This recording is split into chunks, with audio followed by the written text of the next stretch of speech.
Donc, je vais vous décrire un petit peu les couples stellaires, donc ces couples d'étoiles. Euh, Depuis la formation de ces couples, donc je ne vais pas parler de formation stellaire, hein, je vais vraiment parler de formation de couples stellaires, et jusqu'aux événements donc, gravitationnels, donc ce qui arrive à la fin de leur évolution. Donc vous avez déjà entendu probablement parce qu'il y a des fils rouges sur le gravitationnel, parce qu'il y a l'excellent fil rouge donné par Elena, ici présente.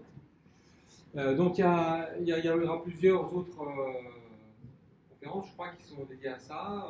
Moi, vendredi soir, je vais donner une conférence grand public qui est en fait sur le même thème, mais qui sera vraiment grand public, donc il y aura beaucoup moins de- d'équations, de formules et aussi surtout de diagrammes un petit peu compliqués. Enfin, pas forcément compliqués, mais des diagrammes que je vais vous montrer qui certains sortent directement d'articles de recherche. Voilà. Bon, c'est un fil rouge. Sinon, bien, ils sont un peu rouges. Pour le rougir. Et du coup, voilà, on va étudier la formation de ces couples, leur évolution et comment ils arrivent à former des objets qui vont se rentrer dedans et émettre des ondes gravitationnelles. Donc là, vous voyez l'image en fond, par exemple. L'image en fond, ben, vous avez deux étoiles qui se tournent autour et qui, à un moment donné, vont se rentrer dedans, fusionner et donner naissance probablement à un gros trou noir. Donc c'est de ça qu'on va parler. Si vous avez des questions pendant le déroulement, allez-y, puisqu'on n'est pas nombreux, donc il n'y a aucun souci, hein, vous pouvez m'interrompre sans aucun problème. Donc voilà, je commence d'abord par vous montrer un beau ciel étoilé que apparemment vous ne verrez pas ce soir, à cause des nuages. Donc vous voyez ici la Voie lactée avec le bulbe galactique, ici les bras de la galaxie qui s'étendent sur les côtés. Là il y a deux galaxies satellites, nuage de Magellan. Donc notre galaxie elle est composée évidemment de beaucoup de poussière. Ce que vous voyez ici, là c'est le noir, mais aussi toutes ces étoiles-là.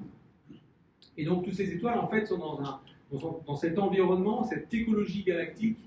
Et donc elles ne sont pas toutes seules, les étoiles, et comme on va le voir, hein, elles sont tout le temps en train d'interagir les unes avec les autres et d'échanger parfois de la matière, même d'une étoile à l'autre. Donc voilà notre galaxie. Je vous montre parce qu'après je vais vous montrer quelques localisations de ces couples stellaires, c'est-à-dire où est-ce qu'on les trouve dans d'autres galaxies. Donc là vous avez notre galaxie vue de haut. Vous avez donc le bulbe galactique ici, et enfin la barre au centre, et puis aussi ici vous avez des bras qui partent de cette barre-là. Donc là le bulbe galactique, le disque de la galaxie, et le Soleil est donc vous savez dans la périphérie de cette galaxie. Il y a une sonnerie là, pas super agréable, je sais pas ce que c'est. Donc dans cette galaxie, donc composée d'à peu près 200 milliards d'étoiles en gros, eh bien, il y a des étoiles qui vivent toutes seules. On en connaît une, en particulier, c'est le Soleil, qui a décidé de vivre toute seule. Mais en fait, on va le voir, la plupart vivent en système binaire, merci, ou multiple, c'est-à-dire système à 3 étoiles, 4 étoiles. On a dénombré des systèmes qui sont à 8 étoiles. Donc, après, il faut évidemment que ça reste stable. Et on a même des systèmes qui sont assez stables à plusieurs centaines de milliers d'étoiles, qui sont les amas globulaires denses. Et on va voir qu'ils jouent un rôle dans cette évolution des étoiles. Alors l'évolution stellaire, la voici, en fait, ça c'est ce qu'on appelle le diagramme Hertzsprung-Russell, qui est en fait la luminosité des étoiles en fonction de leur température. Et donc le diagramme H1 décrit l'évolution des étoiles. Donc en fait, probablement vous l'avez déjà vu ce diagramme, puisque donc là, une étoile, quand elle est née, elle commence à fusionner de l'hydrogène en hélium en son cœur, elle est sur ce qu'on appelle la séquence principale. Ça, c'est la séquence principale. Donc, toutes les étoiles vivent la majeure partie de leur vie, environ 90% du temps total de leur existence, ou plus, dans la séquence principale. Le Soleil va vivre 10 milliards d'années dans la séquence principale. Puis ensuite, il va évoluer vers la phase de géante rouge. Et là, il va vivre à peu près 1 milliard d'années. Il y a à peu près typiquement 10% de sa vie, ou un petit peu moins, dans la phase de géante rouge. Les étoiles plus massives vont évoluer en supergéantes. Donc on a quelques-unes qui sont connues dans le ciel, comme Deneb, Rigel par exemple. Deneb dans signes. Et donc ça, c'est l'évolution des étoiles, voilà, type Soleil. Et plus vous êtes massif, comme quand vous êtes une étoile, plus vous êtes lumineux. Donc, et plus vous êtes lumineux, plus votre température de surface est élevée. Donc, vous voyez, on est typiquement à, pour ceux qui sont au fond, là, on est à 1 million de luminosité solaire. Donc, c'est comme si vous aviez 1 million de soleils les uns à côté des autres. C'est très lumineux. Typiquement, ça, c'est Deneb. Et on est à plus de 30 000 degrés à la surface. Donc, c'est des étoiles qui sont très chaudes. À l'inverse, si on va voir les étoiles froides, c'est à peu près 1 millième de luminosité solaire et vous êtes à 3000 degrés en température. Alors, les étoiles comme le Soleil, quand elles finissent leur vie, elles vont s'effondrer en naines blanches. Les naines blanches, c'est ce qu'on voit ici. Donc là, il n'y a plus de fusion thermonucléaire. Et là, on est sur des luminosités qui sont inférieures à la luminosité solaire et avec des températures de surface qui sont entre 6000 et 30 000 degrés. Et qui diminuent petit à petit puisqu'elles n'ont plus de processus de fusion au cœur. En fait, ce diagramme-là, il vous décrit l'évolution d'étoiles isolées, d'étoiles qui sont toutes seules. Et aujourd'hui, avec les recensements qu'on a effectués dans différents nuages moléculaires, dans différents endroits où il y a beaucoup d'étoiles jeunes qui sont nées, en particulier des étoiles massives, on se rend compte qu'il y a quasiment plus de 3/4 des étoiles massives qui, au cours de leur vie d'étoile, vont subir une interaction. C'est-à-dire qu'elles vont se trouver à côté d'une étoile et elles vont échanger de la matière du moment cinétique. Donc, une étoile va perdre de la matière qui va être gagnée par l'autre et perdre du moment cinétique qui va être gagné par l'autre.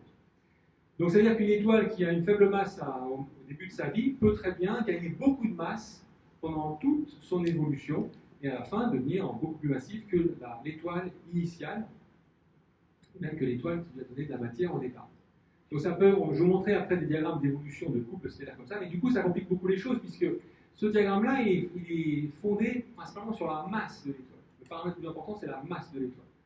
Et donc le Soleil qui est là, qui a une fois la luminosité solaire, il a aussi une fois la masse du Soleil. Plus vous montez sur cette courbe-là, plus vous avez des étoiles qui vont augmenter en masse. D'accord ? Et là, plus vous allez par là, plus vous avez des étoiles qui vont diminuer en masse. Donc la masse c'est le facteur principal. Et donc les étoiles massives, pour plus de 3/4 d'entre elles, ont une interaction avec une autre étoile au cours de leur vie.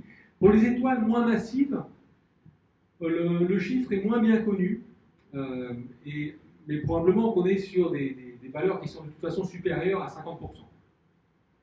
On ne sait pas exactement combien on est, mais probablement c'est cet là. Donc le transfert de matière non cinétique va avoir un impact sur l'évolution stellaire, et c'est ça qu'on va voir. Alors, bien avant de détecter les ondes gravitationnelles, on savait déjà qu'il y avait un transfert de matière et de moment cinétique d'une étoile à d'autres étoiles. En particulier, grâce à ce qu'on appelle des binaires X. Binaires, parce que c'est des couples d'étoiles, et X parce qu'elles émettent dans les rayons X. C'est simple l'astronomie. Donc là, vous avez un couple d'étoiles, typiquement. Donc là, vous avez une étoile qui est en train de se faire aspirée par un trou noir. Donc il y a la matière d'étoile qui s'accumule sur un disque d'accrétion. Et vous avez aussi des jets qui vont être de la matière qui va être éjectée avec des processus magnéto-hydrodynamiques. Et en fait, donc, ce transfert-là se fait selon la géométrie de Roche, avec les points de l'air et de Lagrange.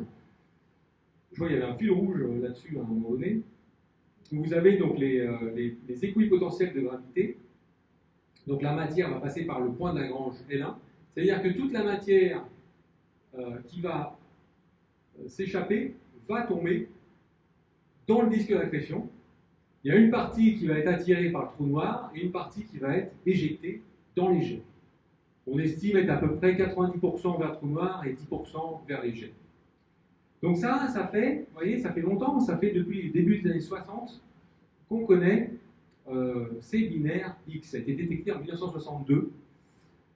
Et d'ailleurs, ça a donné lieu à un prix Nobel de physique attribué à Giacconi. Il y avait plusieurs auteurs, mais c'était le seul qui vivait encore à l'époque. Vous voyez, il y a quand même eu 40 ans entre la première détection et le prix Nobel. Donc des couples stellaires, on en a plusieurs dans notre galaxie.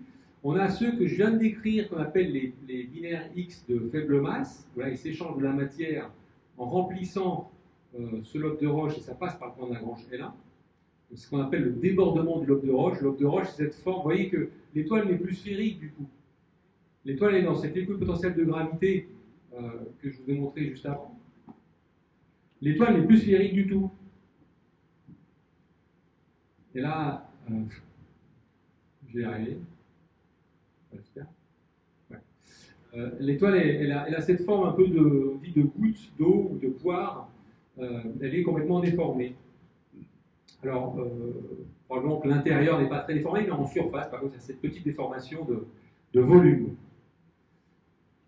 Donc voilà, ça c'est le premier type. On en connaît à peu près 250 comme ça dans notre galaxie, la Voie lactée. Et il y a aussi un autre type qu'on appelle les Binaries de grande masse. Donc là, on en connaît un petit peu moins. Alors, la différence, c'est que Binaries de faible masse, la faible masse, ça concerne l'étoile. C'est l'étoile qui a une masse ici inférieure à la masse du Soleil. Les Binaries de grande masse, on a des étoiles qui ont une masse supérieure à typiquement 10 fois la masse du Soleil. Donc là, il y en a un peu moins. Et comment ça fonctionne? Ce sont des étoiles massives qui émettent un fort vent. Il y a donc des atomes de l'étoile qui vont partir.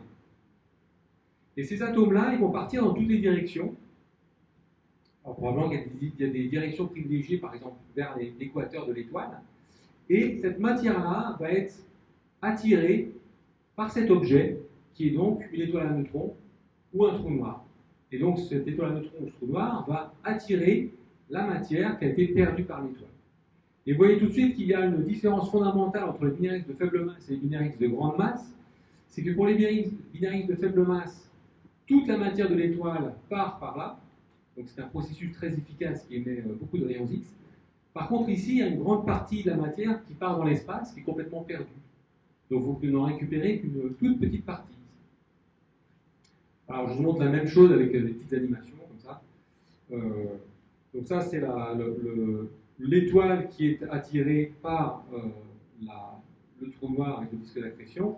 Et de l'autre côté, vous allez avoir une étoile beaucoup plus massive, une supergéante, voilà, qui est ici. Donc ça, c'est 20 rayons solaires et 30 masses solaires dans cet exemple-là. Donc c'est une étoile, comme elle est très massive, qui éjecte un vent très fort, donc voilà, qui a été représentée de cette façon-là. Et en fait, autour de cette supergéante, orbite un objet qui, dans ce cas-là, est une étoile à neutrons, mais ça peut très bien être un trou noir, hein, puisqu'on peut avoir les deux types d'objets compacts qui ont à peu près les mêmes propriétés quand on les observe.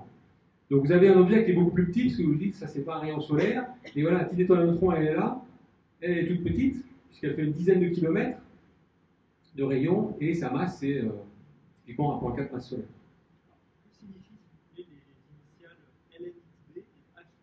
Oui, c'est en fait l'abréviation, l'acronyme en anglais pour Low Mass X-ray Binary, c'est-à-dire binaire X de faible masse, ou High Mass X-ray Binary, c'est-à-dire binaire X de grande masse. Merci, j'avais oublié de le préciser. Et donc, cette étoile à neutrons qui est là, eh bien, elle orbite, et quand elle passe dans le vent de l'étoile, vous voyez qu'on la voit visible en rayons X. C'est-à-dire qu'on ne la voit pas tout le temps en rayons X, seulement quand l'étoile à neutrons accrète de la matière. Voilà. Donc, voilà, donc je vous dis, on en connaît 250 de ce type-là, des binaires X de faible masse, et on les étudie dans plein de longueurs d'onde, puisqu'en fait elles émettent à la fois évidemment dans les rayons X, mais aussi elles émettent, donc ça émet dans les rayons X quand on est très proche de l'objet compact, et plus vous vous éloignez, plus vous allez vers des rayonnements qui sont moins énergétiques, jusqu'à l'infrarouge. En fait, le disque d'accrétion, on parle des fois de disque multicouleur, puisqu'il émet dans toutes les longueurs d'onde, donc des rayons X jusqu'à l'infrarouge. Les jets, on va les voir en radio et en rayons X aussi. L'étoile, on la voit en optique, en ultraviolet, en infrarouge. Donc en fait, ce sont des objets qu'il faut étudier vraiment à toutes les longueurs d'onde. Une question?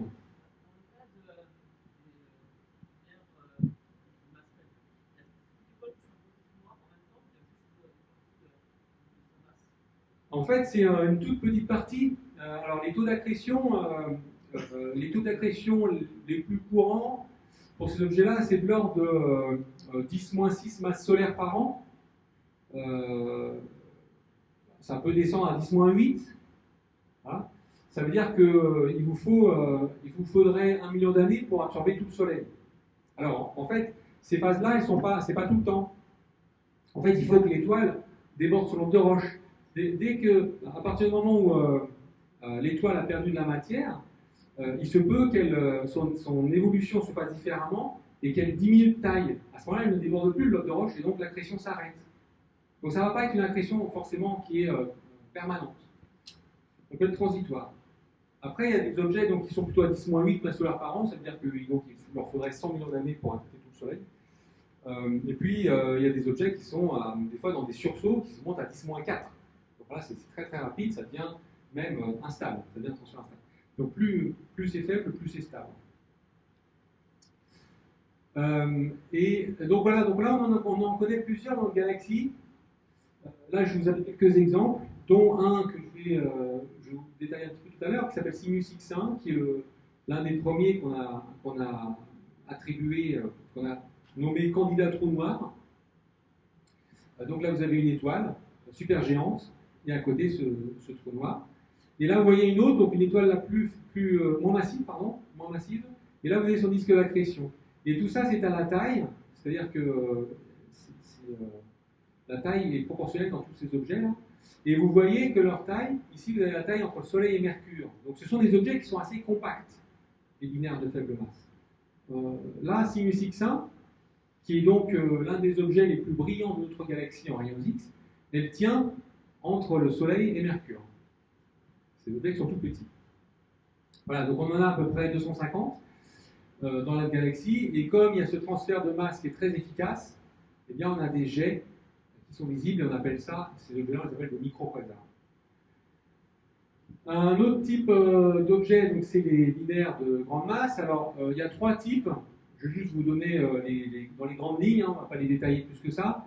Mais dans les grandes lignes, donc il y a un objet qu'on appelle les BE, parce que c'est des étoiles BE qui sont des étoiles très massives en rotation rapide, tellement rapide la rotation que leur matière, elle fait une sorte de bourrelet autour de l'équateur.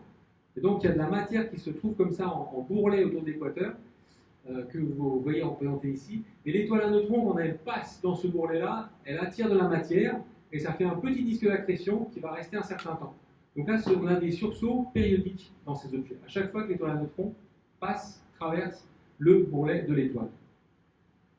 On a aussi ce qu'on appelle les supergéantes, où là, donc, vous avez une étoile supergéante, un objet compact qui orbite sur une orbite circulaire, assez proche de l'étoile, qui orbite en quelques jours. Et ça, c'est des objets qui sont assez brillants, parce qu'on a une accrétion permanente à partir du vent de l'étoile. Et finalement, on a aussi certains, alors très peu, mais on a certains objets qui débordent leur lobe de roche. Donc à ce moment-là, on a la supergéante qui déborde, et la matière est éjectée et tombe en partie sur l'objet compact. Alors ça, c'est les binaires de grande masse, c'est les 3 grands types de binaires de grande masse. Et vous voyez que à chaque fois, le principe, c'est que vous allez échanger de la matière, échanger du moment cinétique. Et oui, c'est ça, je voulais juste pour compléter la question tout à l'heure, en fait, évidemment, la matière qui se trouve sur l'étoile, elle ne peut pas, comme elle a du moment cinétique, parce que l'étoile tourne, elle ne peut pas tomber directement sur le trou noir. C'est pour ça qu'elle a ce mouvement un peu balistique, mais qui est agrémenté, si je puis dire, de ce moment cinétique. Et du coup, elle va se mettre à tourner autour. Et en fait, normalement, elle devrait continuer à tourner autour comme ça indéfiniment. Et ce qui fait qu'elle va pouvoir se rapprocher peu à peu de l'objet compact, c'est le frottement visqueux qui se produit dans le disque d'accrétion quand la matière s'accumule dans le disque d'accrétion. En fait, les disques d'accrétion, voilà, qu'on voit juste après, là, sont des accumulations d'hydrogène principalement, probablement une partie qui est ionisée, vous avez juste des électrons, juste des protons, et qui s'accumulent comme ça, et avec du frottement visqueux qui permet de perdre ce moment cinétique et qui va s'approcher peu à peu du trou noir ou des étoiles à neutrons. Alors après, je ne vais pas entrer dans la zoologie, hein, mais juste pour vous donner une petite idée de ce qu'on peut voir, s'il s'agit d'une étoile à neutrons, vous avez de la matière qui va s'accumuler sur la surface de l'étoile à neutrons, et à un moment donné, cette matière il va y avoir de la fusion. L'hydrogène, ça va fusionner. Et ça, c'est ce qu'on appelle des bursts thermonucléaires. Et on a une signature très, très claire de ces bursts-là. Et là, on sait que c'est une étoile à neutrons, on en est sûr. Si c'est un trou noir, par contre, on ne voit pas ces signatures-là puisque la matière ne s'accumule pas sur la surface du trou noir, il n'y a pas de surface. Donc elle tombe dans le trou noir, on ne voit pas ce type de burst. Donc on peut différencier comme ça si c'est une étoile à neutrons ou un trou noir. Donc ça, c'est Cygnus X1, qui est très massive, supergéante ici, un trou noir d'une vingtaine de masses solaires ici, et le disque d'accrétion entre les deux et des gels. Alors, où les voit-on? Eh bien, ces objets, on les voit dans notre Voie lactée. Là, vous voyez un codage couleur. En vert, vous avez les binaires X de faible masse, donc les LMXB, et en rouge, vous avez les binaires X de grande masse, les HMXB. Donc, vous voyez que les verts, ils sont plutôt dans le bulbe, mais en gros, c'est tout. Et les rouges, qui sont donc les binaires de grande masse, sont répartis sur toute la galaxie, et très proches du plan de la galaxie, du disque. Alors pourquoi? Bien parce que les binaires X de faible masse contiennent des étoiles de faible masse, et donc des étoiles qui vont évoluer pendant un temps beaucoup plus long, qui peut être de plusieurs dizaines de milliards d'années. Donc ces étoiles-là, qui sont des étoiles vieilles, sont nées principalement dans le bulbe, et après ont eu le temps de migrer assez loin du plan de la galaxie. Inversement, les binaires de grande masse, qui sont donc en rouge, elles sont massives, donc elles vivent typiquement entre 10 millions d'années, maximum, on va dire 40 millions d'années. Donc elles n'ont pas le temps d'évoluer beaucoup, et du coup, elles restent à peu près là où elles sont nées. Et elles sont nées où? Dans les endroits où il y a beaucoup de matière. Les endroits où il y a beaucoup de matière, c'est vers les bras spiraux. Donc en fait, c'est pour cela que vous en voyez ici. Ça, c'est la direction tangentielle d'un bras spiral que vous voyez là. Vous voyez ici, ici, ici, et puis après un petit peu ici. Vous retracez les bras de la galaxie comme ça. Donc voilà, vous avez les binaires de masse qui restent, qui s'éloignent du plan, et les binaires de grande masse qui, elles, restent dans le plan. Alors, on peut même aller plus loin dans cette distribution-là, c'est qu'on peut regarder la distribution où se trouvent les binaires de grande masse par rapport au complexe de formation stellaire, c'est-à-dire là où elles naissent. Et vous les voyez ici, c'est les étoiles bleues. Les bleus, là, c'est les binaires de grande masse, et tout ce qu'il y a en vert, c'est les complexes de formation stellaire. Alors, à l'œil nu, c'est pas facile à faire, j'en conviens. Et j'avais fait une étude avec un étudiant il y a quelques années maintenant, qui est maintenant d'ailleurs maître de conf à l'Université de Paris. Et on a fait une étude pour voir s'il y avait une corrélation entre les binaires de grande masse et les complexes de formation stellaire. Et ce qu'on a montré, c'est qu'il y en avait une, c'est-à-dire qu'il y avait une vraie corrélation. Les binaires X de grande masse, comme elles ne vivent pas longtemps, quelques dizaines de millions d'années, elles restent toujours très proches des complexes de formation stellaire. Voilà, donc des binaires, des couples stellaires, on en voit dans notre galaxie. On peut les étudier. En fait, jusqu'à 2015, c'était même le seul moyen d'étude qu'on avait pour analyser les trous noirs ou les étoiles à neutrons dans les binaires. La seule manière de mesurer les masses de trous noirs ou d'étoiles à neutrons, c'était d'étudier ces binaires-là. Et puis en 2015, donc, il y a eu un événement qui va révolutionner un petit peu ce champ d'étude des binaires. Cet événement, c'est ce qu'on va voir maintenant. Est-ce que vous avez des questions à ce niveau-là? Oui, c'est des ergs par seconde, donc 10-7 joules par seconde. C'est une conversion de joules. On a toujours en astronomie des unités un peu bizarres. En particulier, on a les ergs. Et tout à l'heure, je vous montrais quelques petits calculs là, sur des événements. Et je vais utiliser des Jansky, ce qui est encore plus bizarre que les ergs. Ça va bien se passer. Est-ce que vous avez d'autres questions? N'hésitez pas, on est entre nous. Non, ça va? Alors du coup, maintenant qu'on a vu il y a des binaires, on les voit, on les détecte en plein de rayonnements électromagnétiques, eh bien la révolution, évidemment, vous avez compris, c'est que depuis 2015, on a des observatoires gravitationnels. Donc on peut observer ces objets avec les ondes gravitationnelles. Alors là, je ne vais pas faire un cours sur les ondes gravitationnelles, parce que ce n'est pas l'objet de ce cours-là. Moi, je vais vous présenter les résultats principaux en ondes gravitationnelles, puis après, je vais voir comment on peut arriver à reproduire ces événements-là par l'évolution de ces binaires. Donc il y en a plusieurs, hein, ceux qu'on va principalement utiliser, c'est les deux de LIGO américain, hein, Hanford Livingstone, et puis le Virgo européen. Donc il y a aussi le Kagra au Japon, il y a aussi ça en Allemagne, et en construction il y a le LIGO India, et puis il y a des projets futurs que je mentionnerai tout à l'heure. Alors, donc je vous dis, je ne vais pas faire un cours, juste rappeler que ce qu'on détecte, c'est on a des bras interférométriques où il y a des lasers qui circulent à l'intérieur, et on détecte les variations de longueur de ces bras, qui, vous en doutez, sont toutes petites, on le verra tout à l'heure. Et donc c'est la variation de ces bras qui va nous permettre de savoir s'il y a une onde gravitationnelle qui est passée à cet endroit. Donc là, c'est une photo des bras de 4 km de long de LIGO en Louisiana, Washington. Et là, c'est une photo de Virgo, 3 km de long, à Pise, en Italie.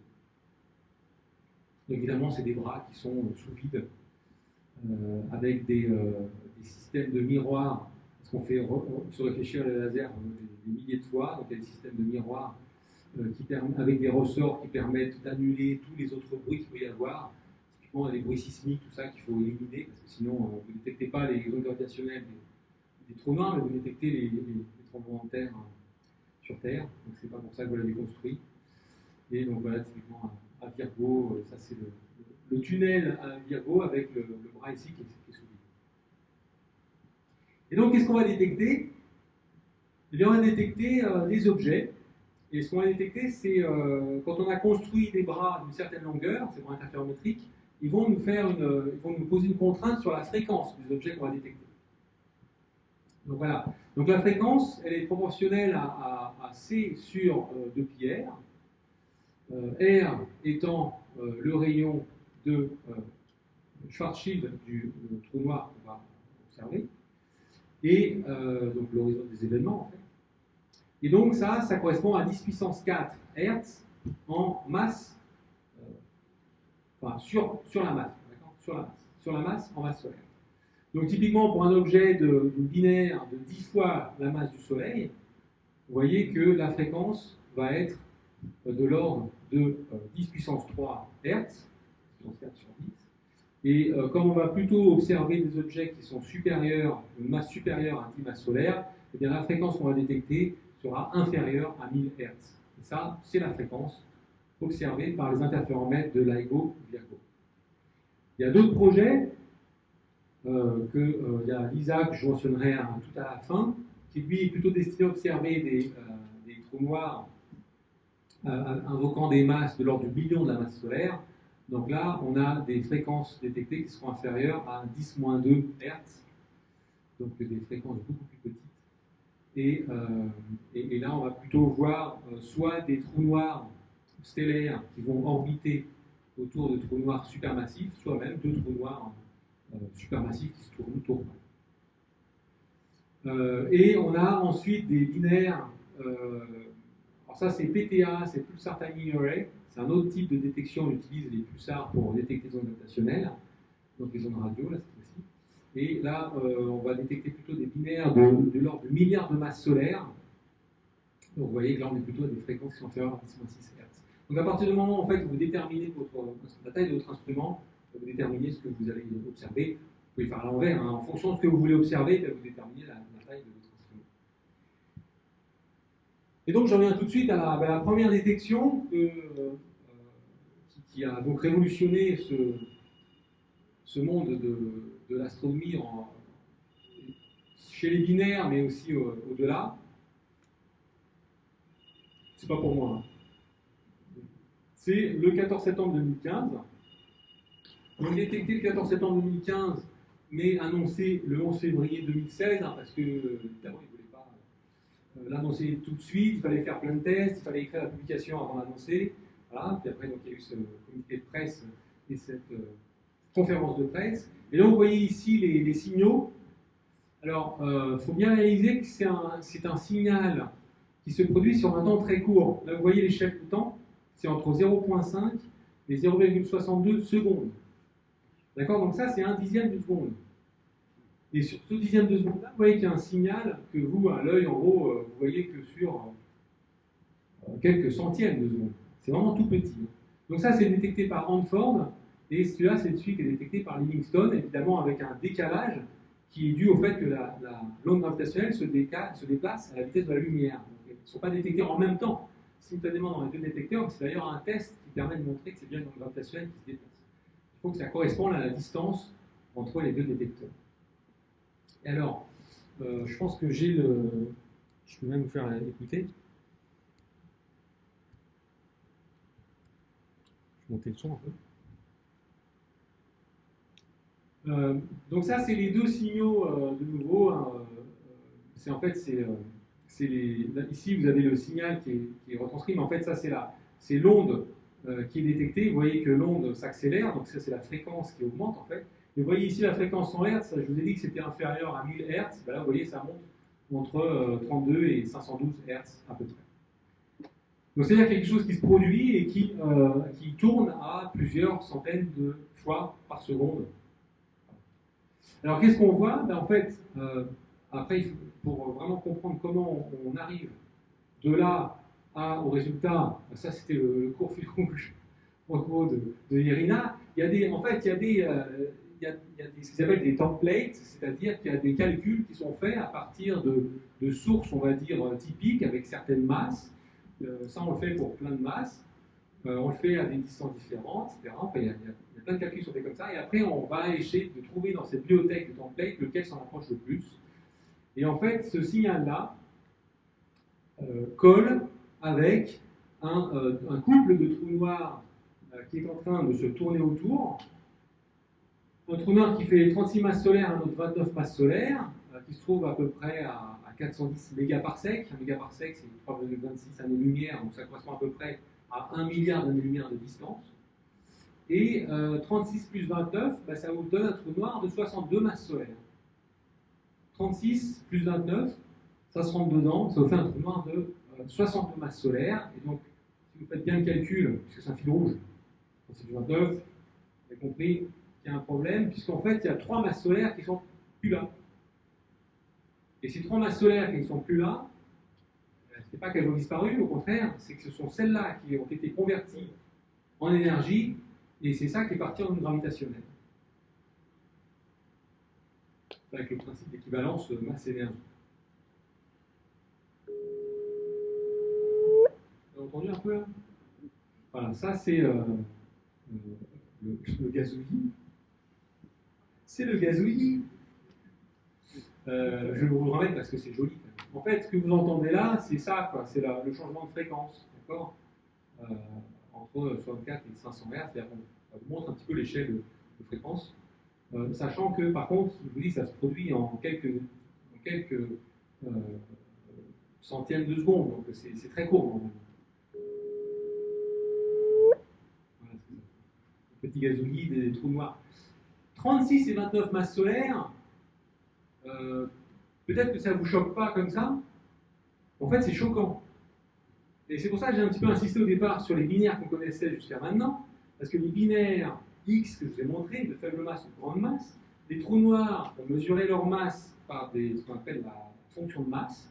C'est-à-dire qu'on mesure, c'est comme pour les exoplanètes, on mesure le mouvement d'étoiles, et ce mouvement d'étoiles, ce qu'on appelle la vitesse radiale, nous permet de mesurer la masse de l'objet qui se trouve à côté.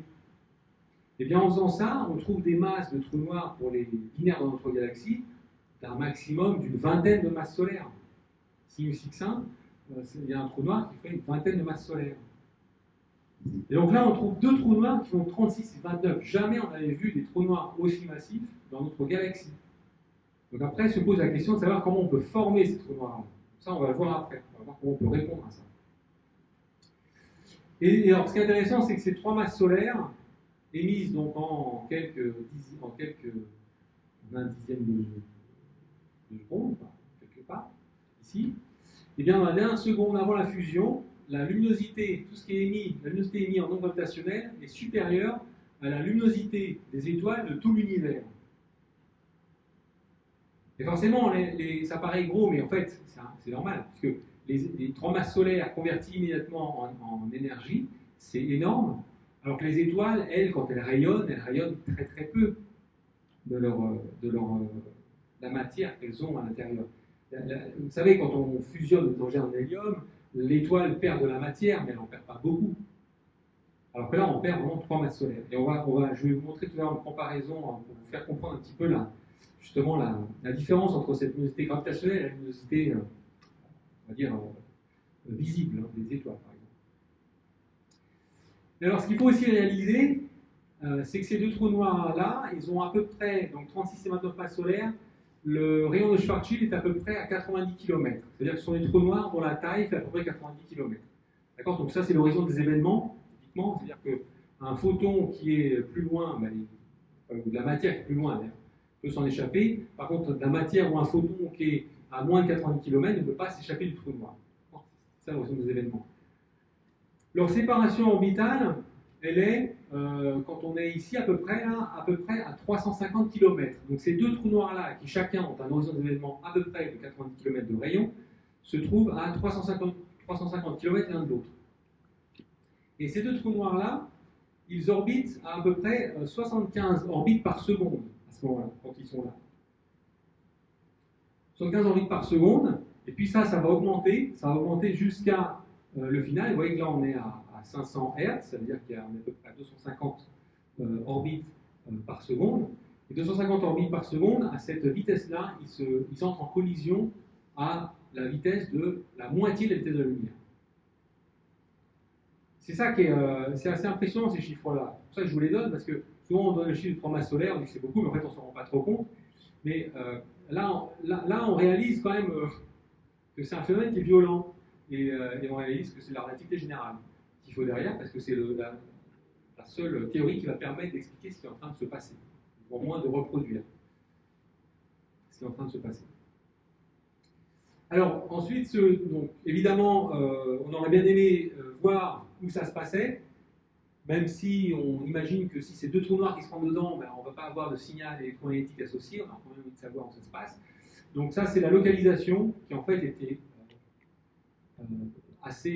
était trop grande pour pouvoir savoir exactement où se produit ce phénomène. Et la localisation était trop grande parce que, enfin, comment dire, la surface de localisation était trop grande parce qu'il n'y avait que deux interféromètres qui fonctionnaient, les LIGO, Hanford et Eddington. Il faudra attendre la mise en marche de Virgo pour qu'il y ait une triangulation possible et donc réduire la précision de localisation. Donc, qu'est-ce qu'on a vu à ce moment-là? Donc, vous voyez, ça c'est ce qu'on appelle. Donc, ça c'est la fréquence, donc qui passe de 40 à peu près 500 Hz à la fin. Vous voyez ici les vitesses de la lumière. Donc là, on est à la moitié de la vitesse de la lumière quand on est à la fusion. Et ça, ce qu'on appelle le strain, qui est en fait la déformation. Et vous voyez, c'est en rapport, c'est 10-21. C'est-à-dire que si vous faites 1 mètre, votre déformation due au passage de l'onde gravitationnelle, c'est 10-21 mètres. C'est ça qui est mesuré. Hein.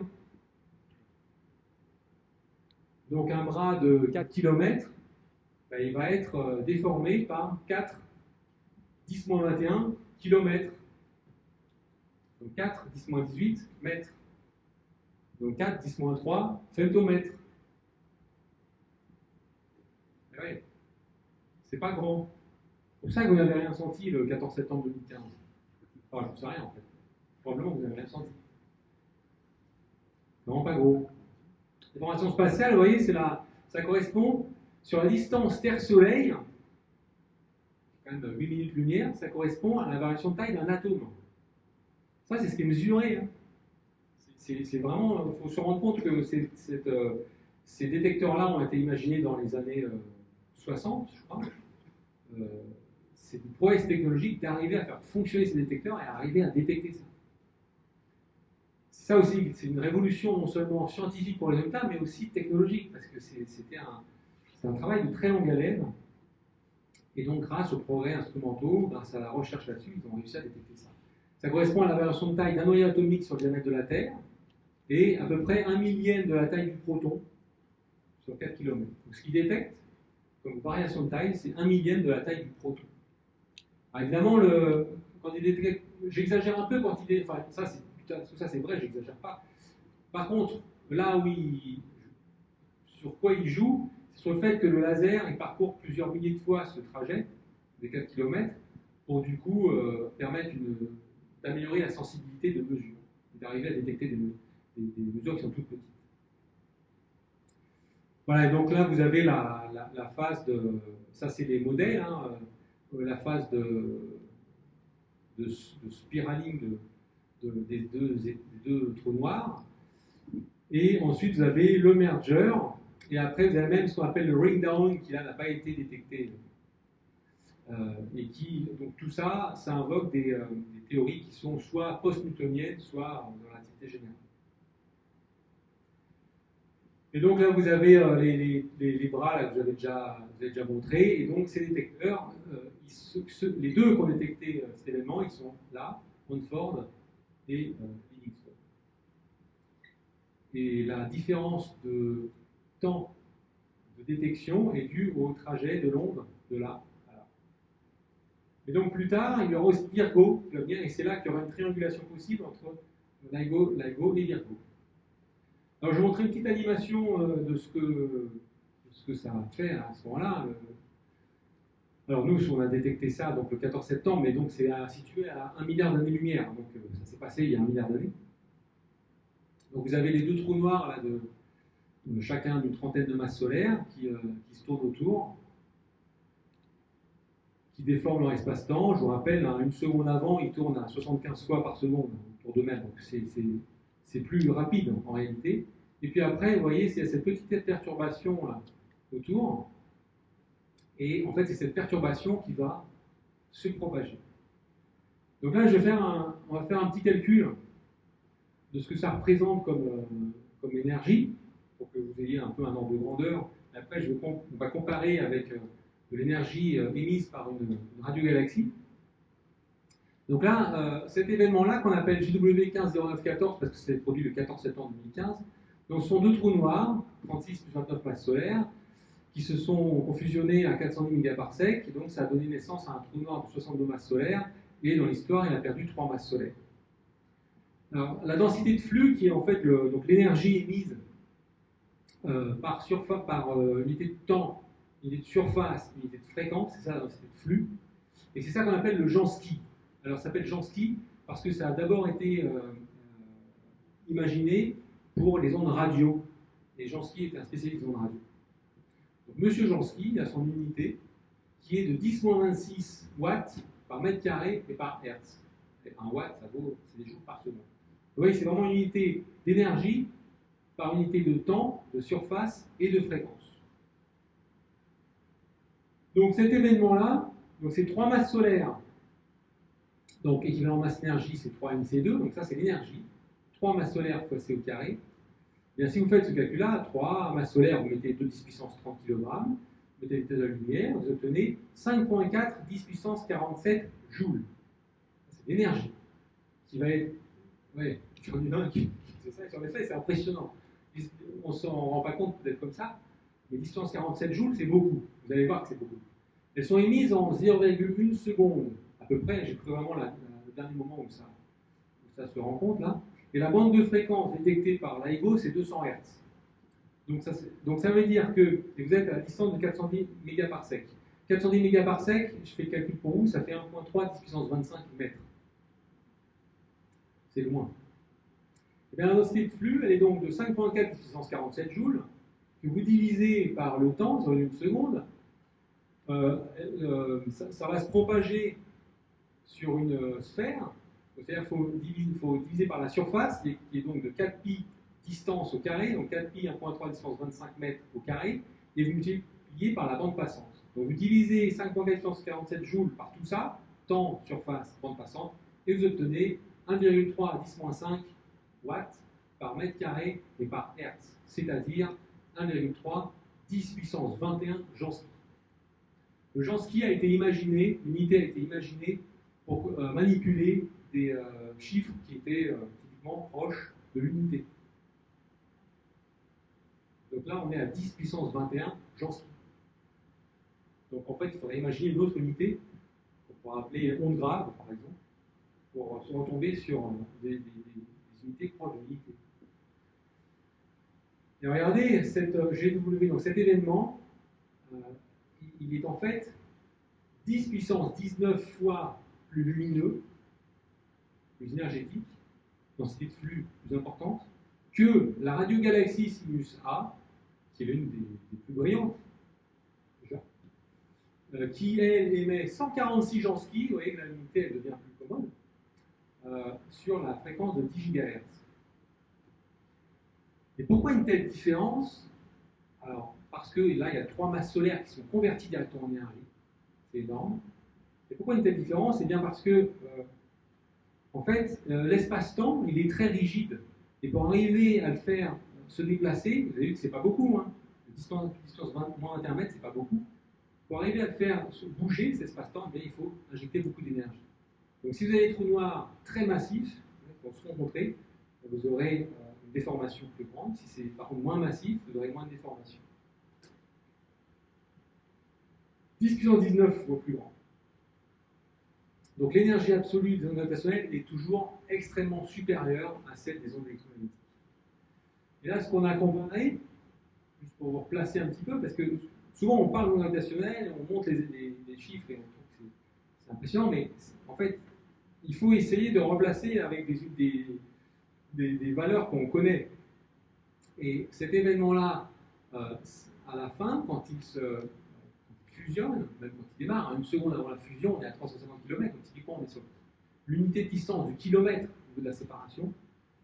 Là, on a 60 masses solaires donc, qui sont sur à peu près quelques kilomètres. Sinus A, c'est celle-là, c'est ça la radiogalaxie Sinus A. C'est une radiogalaxie qui est très connue, qui est grande, hein, qui s'étend sur plusieurs minutes d'arc. Sinus A, elle se trouve elle a la taille de 100 kg par sec, c'est-à-dire 100 000 fois 3,26 années-lumière, en gros 300 000 années-lumière, donc c'est plus grand que notre galaxie, plus grand que la Voie lactée. Donc l'énergie injectée dans ce machin-là, qui est plus grand que la Voie lactée, avec une masse qui est de 2,5 milliards de masses solaires, donc bien plus que notre Voie lactée. Le trou noir de notre Voie lactée, au centre, il fait quelques millions de masses solaires. Là, c'est 2,5 milliards de masses solaires. C'est la radiogalaxie la plus brillante en radio, la plus lumineuse en radio. Et bien entre ce machin-là, qui fait 100 kg par sec, 2 milliards de masses solaires, et ce machin-là qui fait quelques kilomètres et 60 masses solaires, vous avez un rapport des flux de distance 19. Donc 1 suivi de 19, 0. Et c'est ça qui est impressionnant. Et c'est là que ça vous montre que c'est pas parce que celle-là est brillante en radio, que c'est la plus brillante dans le ciel radio, ben que ça va faire des ondes gravitationnelles. C'est vraiment complètement différent. Ça, on ne voit rien en électromagnétique. Par contre, ça déforme l'espace-temps et c'est visible à 1 milliard d'années-lumière.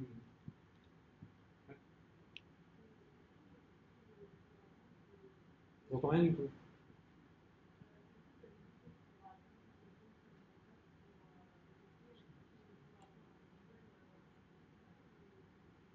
En fait, j'ai dit qu'il fallait que Virgo soit en place pour détecter, pour pouvoir localiser mieux, c'est-à-dire pour faire la triangulation. Et aussi, évidemment, ça améliore un peu la sensibilité. Ah oui, alors là, Virgo, par contre, oui, on n'a pas pu le voir. Du coup, on n'a pas pu le localiser. En soi, on pourrait dire que c'est pas très grave, parce que comme c'est deux trous noirs, ce que je disais, c'est qu'on ne s'attend pas non plus à ce qu'il y ait un signal électromagnétique. En fait, certains proposent que même avec des trous noirs, on puisse avoir de la matière autour qui puisse faire un signal électromagnétique. Voilà, ce sont des propositions sérieuses, mais qui n'ont pas été vérifiées. Donc, de toute façon, oui, c'est sûr qu'aujourd'hui, ils ne font pas de données, mais dès qu'on va reprendre des données avec LIGO, Virgo, les deux de LIGO et le Virgo, c'est sûr qu'à chaque fois, on essaye de voir s'il y a une contrepartie possible, c'est-à-dire une émission électromagnétique, même si c'est deux trous noirs. Ouais.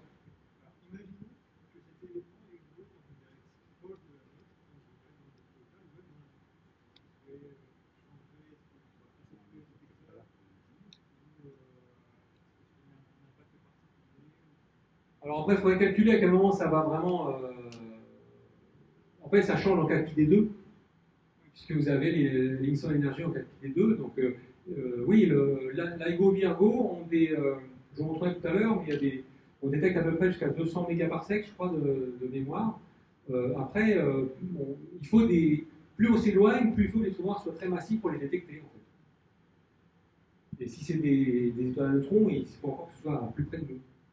Donc, oui, là, plus vous éloignez, plus le signal va diminuer. C'est en 4 pi des deux, 4 pi distance au carré. Et après, donc, c'est la sensibilité qui joue. En fait, il y a eu plusieurs jeux de données qui ont été pris avec les détecteurs, au 1, au 2, au 3, je vais vous montrer les résultats juste après. Et bien, à chaque fois, c'est la sensibilité qui s'est améliorée. Alors, on améliore en mettant des nouveaux ressorts. Là, récemment, ils ont changé certains miroirs sur Virgo, par exemple, qui permettent d'améliorer la sensibilité et d'aller à des précisions encore. On diminue à chaque fois le 10-21. Et passer de 2,21 à 1,9 10,21, en fait, ça augmente beaucoup le volume d'univers qu'on peut sonder. Et donc, je vais vous montrer justement ces résultats. Donc ça, c'est une détection de O1. Alors O1, donc c'était entre septembre et décembre 2015. Eh bien, il y a eu 3 binaires de trous noirs qui ont été détectés. Donc là, le catalogue de O1, c'est 3 objets. C'est sympa comme catalogue. Pas trop. Mais ça va vite augmenter, vous allez voir. C'est comme les exoplanètes. Ceux qui travaillaient sur les exoplanètes en 2000, ils en avaient une centaine. Et maintenant, il y en a plus de 5000. Enfin, il y en a 5000 à peu près. Donc là, GW 150914, c'est celle que je vous ai montrée. Voilà, donc je ne vais pas en reparler. Alors après, il y en a eu le 12 octobre. Là, c'était 23 et 13 masses solaires à 1 gigaparsec, donc encore plus loin, qui faisait un trou noir de 35 masses solaires et qui en perdait 1,5 au passage. Le 26 décembre, là, c'était 14 plus 7, là, c'était moins massif. À peu près la même distance que le premier, qui faisait un trou noir de 20 masses solaires et qui en perdait une au passage. Voilà, ces 3 événements. Alors, on les représente, au lieu de vous mettre les chiffres que je viens de vous donner, on les représente souvent comme ça. C'est plus simple, que je vous l'explique, parce que c'est pas compliqué. Vous avez les masses solaires qui sont ici, et là, sur cet axe-là, il n'y a rien en fait, c'est juste, on les met bout à bout pour vous les représenter. Donc là, vous avez celui dont j'ai parlé en premier, donc 29 et 36, 32, je ne sais plus quoi, masses solaires, et qui fait le gros de 62 masses solaires. Après, il y a celui qui est un peu plus petit et l'autre qui est encore moins massif.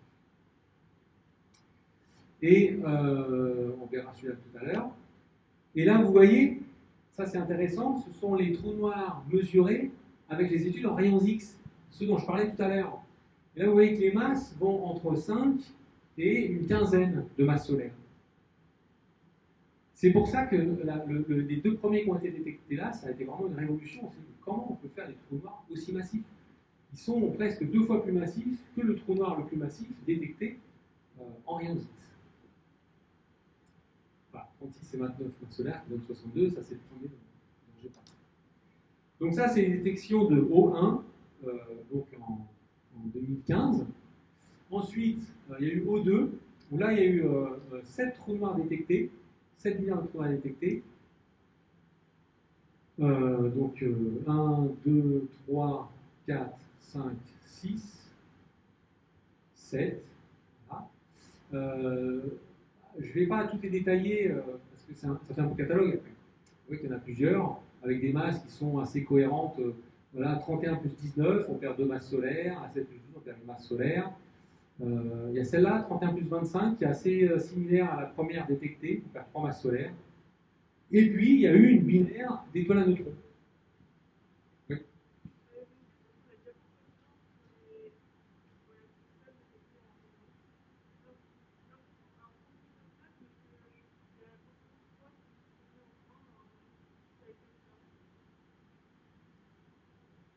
Qu'est-ce que vous voulez dire par la fusionner en 1 3 qui ont fusionné en 1?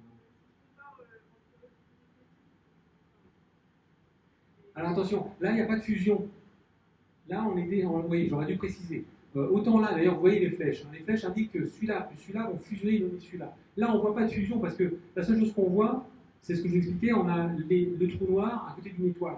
Donc l'étoile, elle, avant qu'elle devienne un trou noir, il va se passer typiquement quelques dizaines de millions d'années.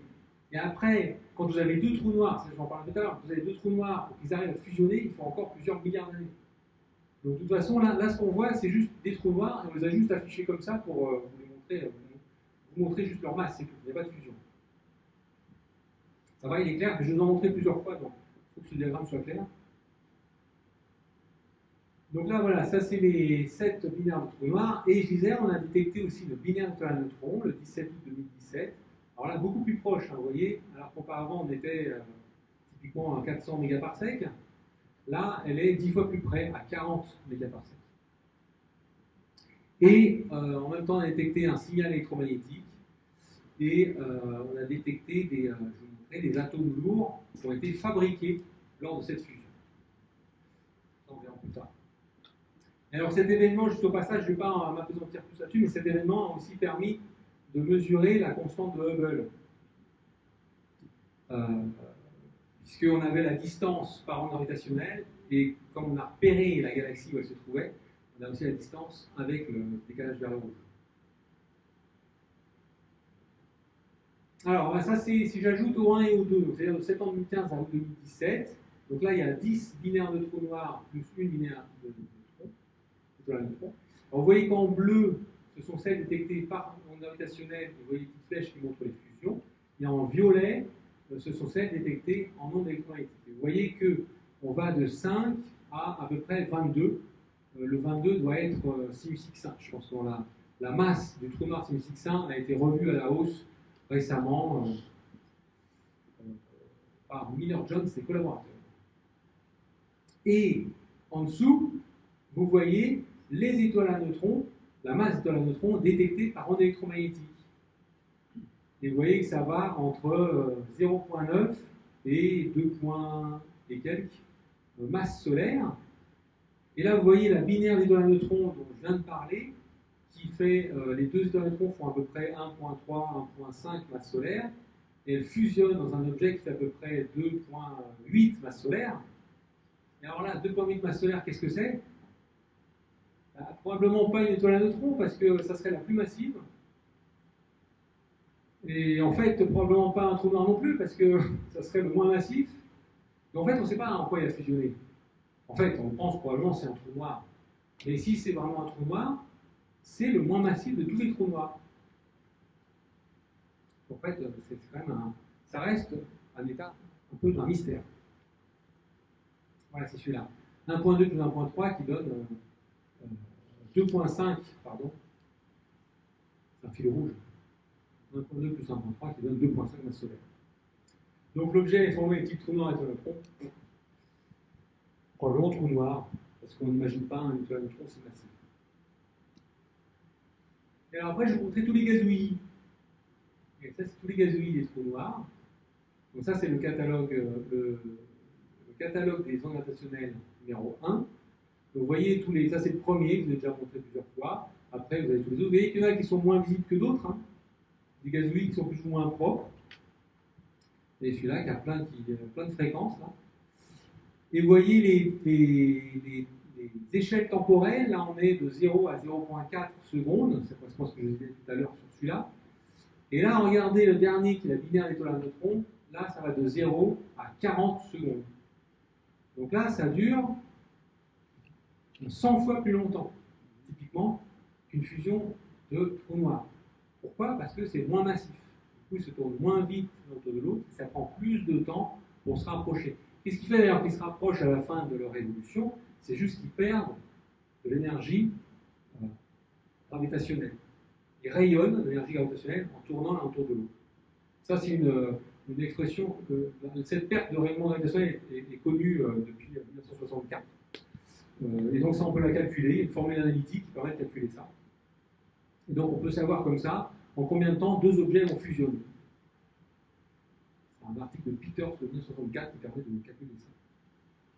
Et donc là, on a la binaire étoile de neutrons donc, qui va se rencontrer en 40 secondes. Et alors, avant de parler de cette binaire étoile de neutrons, je voulais vous parler de. Elle est où celle-là? Oui, celle-là, 14 août 2017. 14 août 2017, c'est donc un trou noir, enfin deux trous noirs fusionnés, 3 jours avant celle-là, 3 jours avant la binaire étoile à neutrons. Et regardez où elle est, 14 août 2017, c'était la première fois que Virgo observait en même temps que les deux détecteurs de LIGO. Et donc là, on peut faire une triangulation et savoir à peu près où, dans quelle direction du ciel se trouvait cet événement d'onde gravitationnelle. Et vous voyez qu'avec LIGO, on a tout ça, on a cette grosse banane, et quand on ajoute Virgo, hop, c'est plus précis. C'est plus précis. Détecté à un temps T0 par LIGO en Louisiane, 8 millisecondes plus tard à Washington, et 14 millisecondes plus tard à Pise. Ça va vite, donc, ça va vitesse de la lumière. Et donc, vous avez deux trous noirs, 31 et 25 masses solaires. Pour faire un trou noir de 53 masses solaires, vous avez perdu 3 masses solaires au passage. Okay. Bon.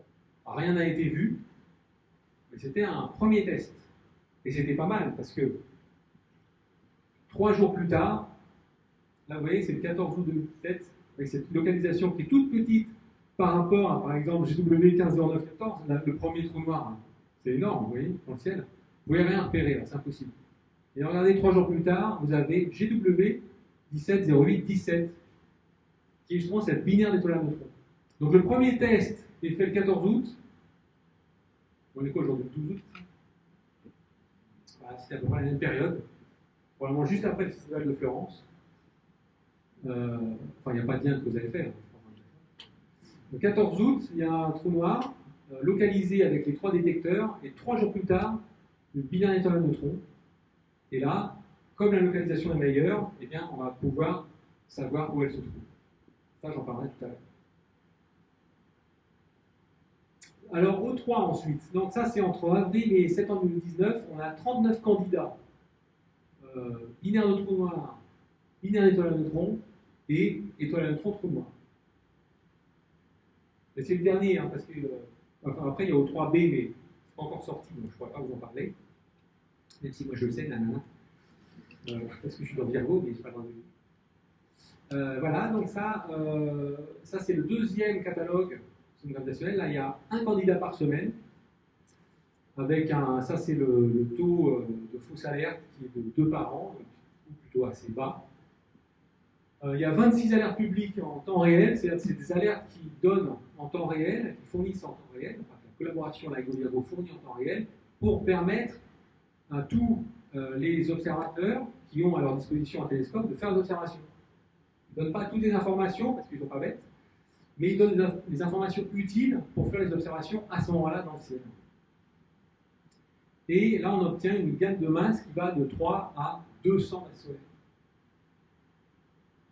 C'est pas une typo, c'est vraiment 200 masses solaires. Donc là, c'est vraiment, on passe à un autre ordre de grandeur en termes de masse des trous noirs. Je rappelle, donc sinus X1, 20 masses solaires, là on est à des trous noirs de 200 masses solaires. Et on a quelques systèmes dans ce qu'on appelle le lower mass gap, c'est-à-dire le gap de masse, de fait de masse, qui est entre 2,5 et 5 masses solaires, exactement là où je vous disais, on n'a pas d'objet, parce qu'on n'a pas d'étoile à neutrons plus massif que ça, et on n'a pas de trou noir moins massif que ça. Ben, maintenant, on a quelque chose, on a des objets. Alors voilà ce qu'on a. Je vais vous montrer, je ne vais pas vous les faire tous, il y en a 39, hein, donc, c'est un petit peu laborieux, il y en a plein qui se ressemblent. Je vais juste vous en montrer quelques-uns dans l'histoire qui sont assez intéressants. Par exemple, il y a celui-là. Ça, c'est le 12 avril 2019. C'est un binaire de trou noir qu'on appelle asymétrique. Pourquoi asymétrique? Eh bien parce qu'il y en a une, il y a un trou noir, pardon, qui a une masse de 8 masses solaires, et il y en a un qui a un trou noir de 30 masses solaires. Et ces deux trous noirs-là, ils font un trou noir à peu près de 38 masses solaires. C'est assez difficile de former deux trous noirs de masses très différentes quand les deux objets sont ensemble depuis longtemps. Donc pour former un couple de trous noirs avec une masse aussi asymétrique, probablement que c'est dans un amas, dans un endroit très dense, où il y a une grande densité d'étoiles que ça s'est produit, et donc probablement dans un amas globulaire. Il y a un autre effet qui est assez intéressant, c'est que quand un trou noir de 8 masses solaires tourne autour d'un trou noir de 30 masses solaires, l'espace-temps est très déformé par le trou noir très massif de 30 masses solaires. Et donc, le trou noir de 8 masses solaires suit une trajectoire géodésique, en fait, qui est très déformée par rapport à si les deux trous noirs avaient typiquement tous les 2 30 masses solaires. Et ça, c'est quelque chose qui peut être mesuré. Puisque au lieu de suivre en gros, le 30 masses solaires, il bouge beaucoup moins. Hein. Donc le 8 masses solaires, au lieu de suivre une spirale parfaite, il va suivre une trajectoire qui est déformée.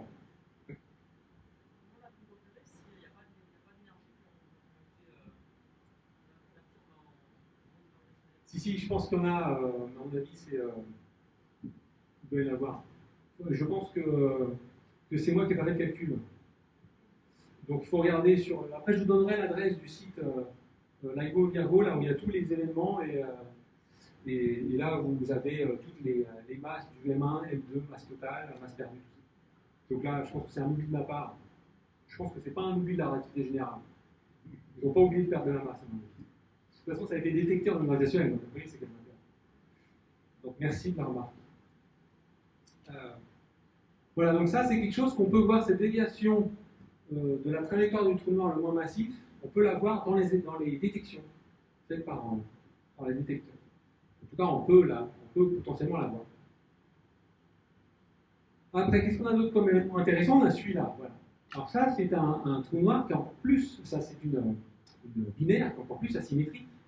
Où là, on pense qu'on a plutôt, donc ça c'est le 14 août 2019, on pense qu'on a plutôt une étoile à neutrons avec un trou noir. Vous voyez la fusion, là, l'étoile à neutrons elle est là, le trou noir il est là, et il fusionne en celui-là. Donc là, l'étoile à neutrons, elle fait 2,6 masse solaire, ce qui est déjà fait beaucoup pour l'étoile à neutrons.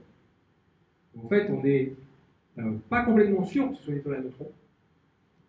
Il est possible que ce soit un trou noir, mais on ne sait pas.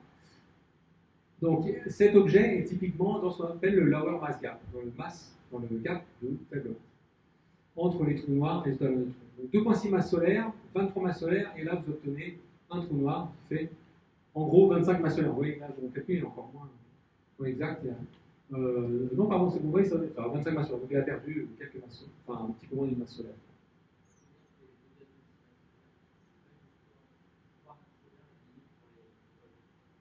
En fait, alors, la masse solaire, la masse maximale théorique de l'étoile n'est pas connue. Le problème, c'est que les équations d'état des étoiles à neutrons sont très peu connues. Il y a plusieurs équations d'état possibles. Donc, l'équation d'état, c'est ce qui va permettre de savoir quelle pression vous avez en fonction de la masse d'un objet.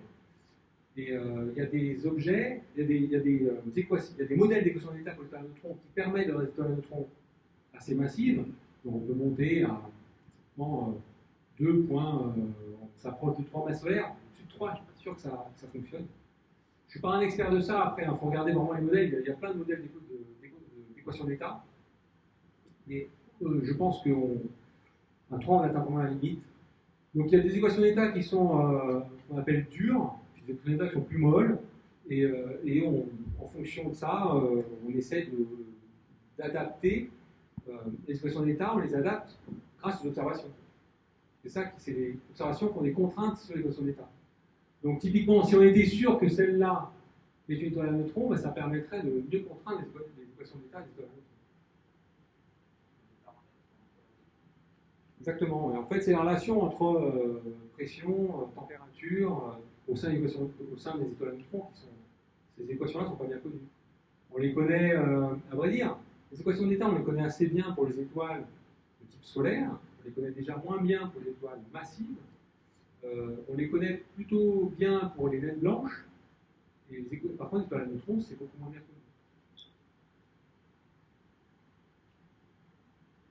Vous avez peut-être vraiment entendu parler des équations d'état des gaz parfaits, par exemple. Voilà, donc ça, typiquement, c'est quelque chose qu'on connaît bien. Après, vous mettez des gaz qui ne sont pas parfaits, les équations d'état, on essaie de les trouver, mais c'est déjà moins bien connu. Et plus on met des milieux compliqués, les étoiles à neutrons, typiquement, c'est un milieu extrêmement compliqué parce qu'il est très très dense, ça devient plus dur d'avoir l'équation d'état. Et alors, quand on regarde, ça c'est la densité de probabilité de ces objets-là en fonction de la masse totale. Et là, vous voyez que si je prends toutes les étoiles à neutrons là, qui ont été détectées, sans compter celle-là dont on vient de parler, bien, vous voyez qu'on a à peu près une masse des étoiles à neutrons qui va entre une gaussienne, un histogramme entre 2,3 et on va dire 2,8 masses solaires.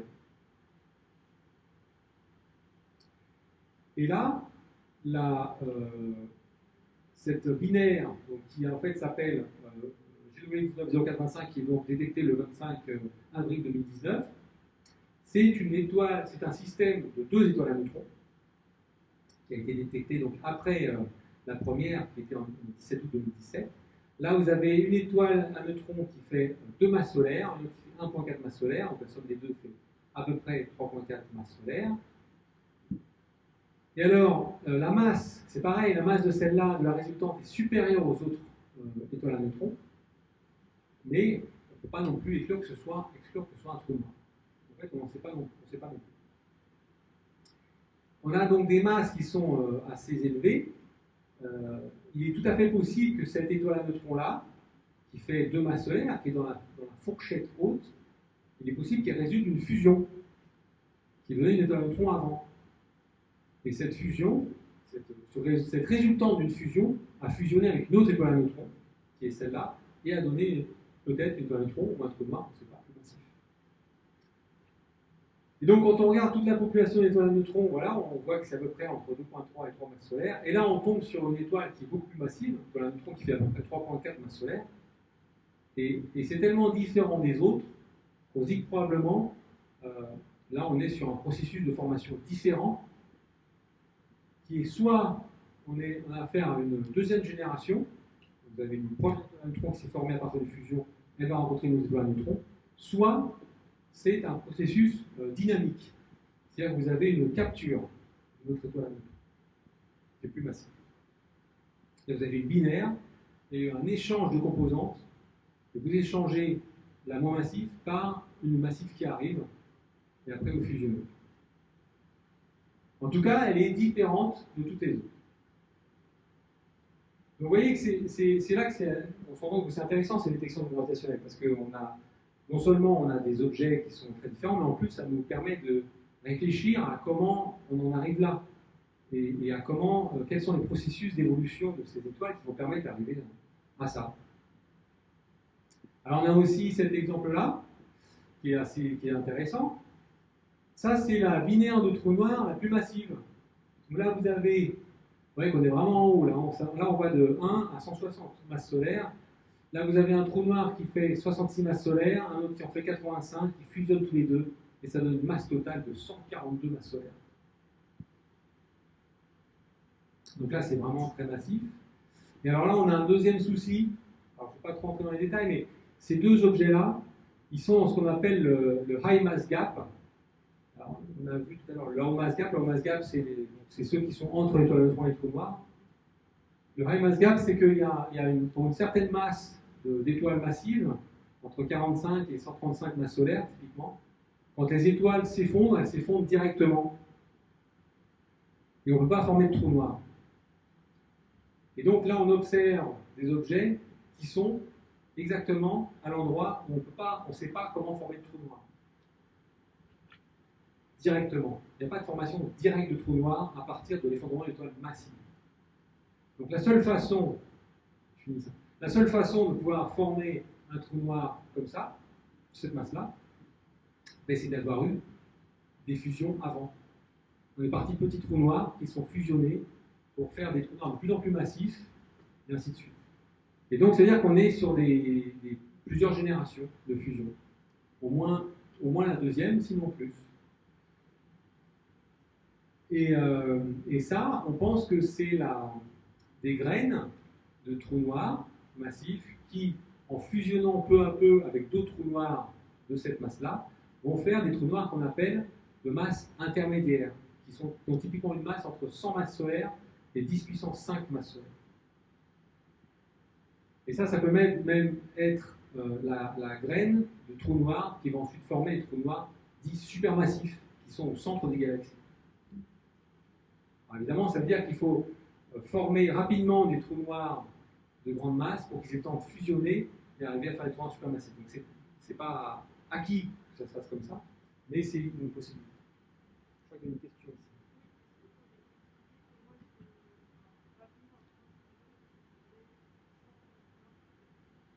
Oui, alors en fait, c'est ce qu'on appelle l'instabilité de paire.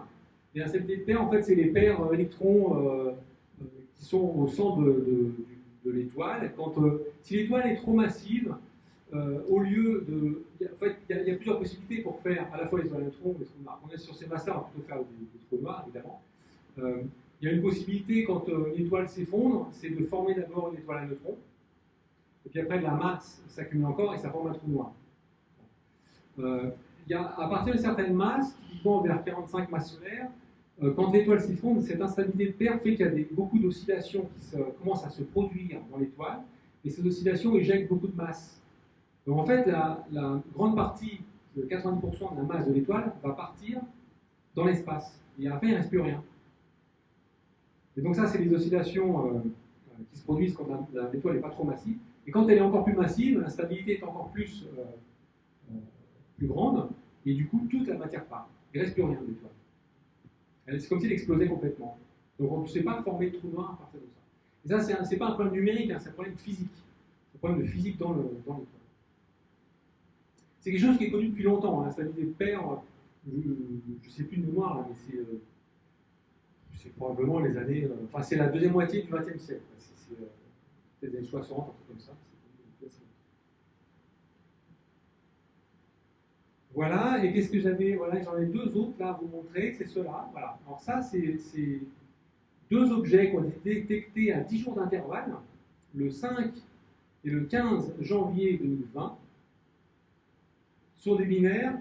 Jusqu'ici, on a vu deux étoiles à neutrons qui forment un objet plus massif, étoile à neutrons, trou noir. On a vu deux trous noirs qui forment un trou noir. Et bien là, on a étoile à neutrons, trou noir. Étoile à neutrons, trou noir qui forme un trou noir. Donc là, on a celui-là qui fait 8,9 et 1,9 qui va former un objet de cette somme. Et là, c'est 5,7 plus 1,5 qui forme un trou noir.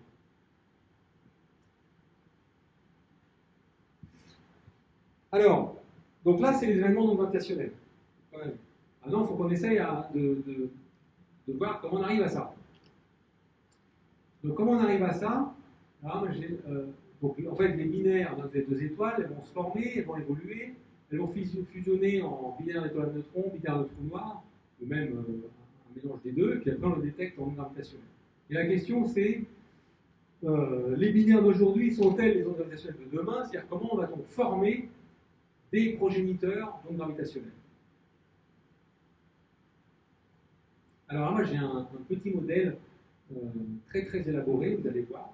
Vous prenez une étoile 1 et une étoile 2. Alors voilà, je la mets là-bas. L'étoile numéro 1, vous la faites évoluer au bout d'un certain temps, donc elle grossit. C'est comme si comme le Soleil deviendra géante rouge, hein, par exemple, mais ça marche aussi pour les étoiles massives, super géantes. Ensuite, elle va s'effondrer à la fin de sa vie en trou noir, ou en étoile à neutrons d'ailleurs. Et puis cette étoile-là, la deuxième étoile qui subsiste, elle va former elle va en fait grossir. Mais comme il y a le trou noir qui est à côté, comme elle va grossir, mais son enveloppe va englober le trou noir. Et là, on arrive à la phase, dont je reparlerai tout à l'heure, qui s'appelle la phase d'enveloppe commune, qui est en fait l'une des phases les plus cruciales de l'évolution des binaires. Voilà. Et alors, ce que ça a comme particularité, c'est que cette enveloppe, c'est de l'hydrogène. Donc c'est de la matière. Et donc la matière, à partir du moment où vous avez de la matière, eh bien ça fait du frottement. Et donc comme le trou noir, là, ou l'étoile à neutrons, il est à l'intérieur et ça frotte, eh bien il perd de l'énergie et il s'approche de l'autre étoile. Et là, il y a deux possibilités. La première, c'est que l'enveloppe reste là tout le temps, en permanence. Et bien à ce moment-là, l'objet qui est là, il va rentrer dans l'étoile. C'est-à-dire qu'il n'y aura rien pour l'arrêter, elle va être freinée, et elle rentre dans le cœur de l'étoile. Alors, pour l'instant, on a un objet candidat, on a un objet qu'on appelle Sandzik-Koff, on a un objet candidat comme ça. Donc, que ce soit une étoile à neutrons ou un trou noir, elle rentre dans la géante, qui est ici, et elle reste au cœur de cette étoile. L'autre possibilité, c'est qu'avant qu'il soit trop près, l'enveloppe soit éjectée. Alors si l'enveloppe est éjectée, vous vous retrouvez avec deux objets qui sont beaucoup plus proches qu'avant. Ça peut être une réduction d'un facteur 100.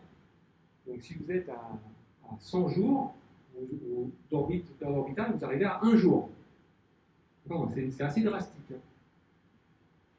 Et ensuite, cette étoile-là évolue encore. Cette étoile-là a perdu beaucoup de matière, mais elle évolue encore. Puis, elle va s'effondrer dans le trou noir. Et après, c'est juste une perte d'énergie par onde gravitationnelle qui fait qu'elles vont se rapprocher. Et puis, à un moment donné, elles vont fusionner en trou noir. Elle est belle, mon animation. Ça, c'est l'animation. Je suis très fier. Alors, ensuite, il y a deux questions. Être ou ne pas être un progéniteur de fusion. C'est-à-dire, va-t-on arriver jusque-là? Vous avez vu, je vous ai un petit peu décrit ça, là, donc déjà, ça vous montre que c'est pas sûr qu'on y arrive. Il y a plusieurs étapes. Là, j'ai identifié trois étapes principales, enfin trois paramètres principaux, trois étapes qui vont peut-être vous empêcher d'arriver jusqu'à la fin de votre vie ici. Je parle des étoiles. Hein. La première, c'est l'enveloppe commune. Je vous l'ai dit, il faut qu'elle soit éjectée. Si elle n'est pas éjectée, le couple il fusionne là, mais c'est une fusion sans onde gravitationnelle. Vous ne détecterez jamais ça. Vous aurez un trou noir, une étoile à neutrons, qui sera dans l'étoile. Alors, pourquoi j'ai dit qu'il y avait un candidat? Parce qu'en fait, au moment du passage de l'objet compact dans l'étoile, là il y a des raies, il y a des éléments qui apparaissent, comme le bob d'hélium par exemple, que je ne connais pas très bien, et le rubidium aussi, je crois. Et ça, ces éléments-là, ils n'apparaissent que quand vous faites entrer un gros corps comme ça dans une étoile. C'est des modèles qui ont montré ça. Et il y a une étoile où peut-être on a détecté ces trucs-là, qui est dans l'un des nuages de Magellan.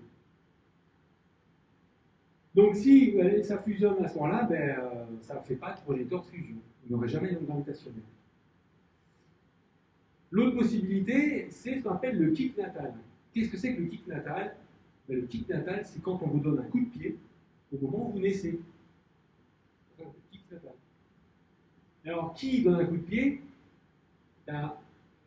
L'effondrement de l'objet compact. Et au moment donc, où cet objet compact est en train de naître. Donc là, ça peut se produire soit là, soit là. Parce que là, il y a un objet compact qui se crée. Et en fait, pourquoi il y a un kick natal?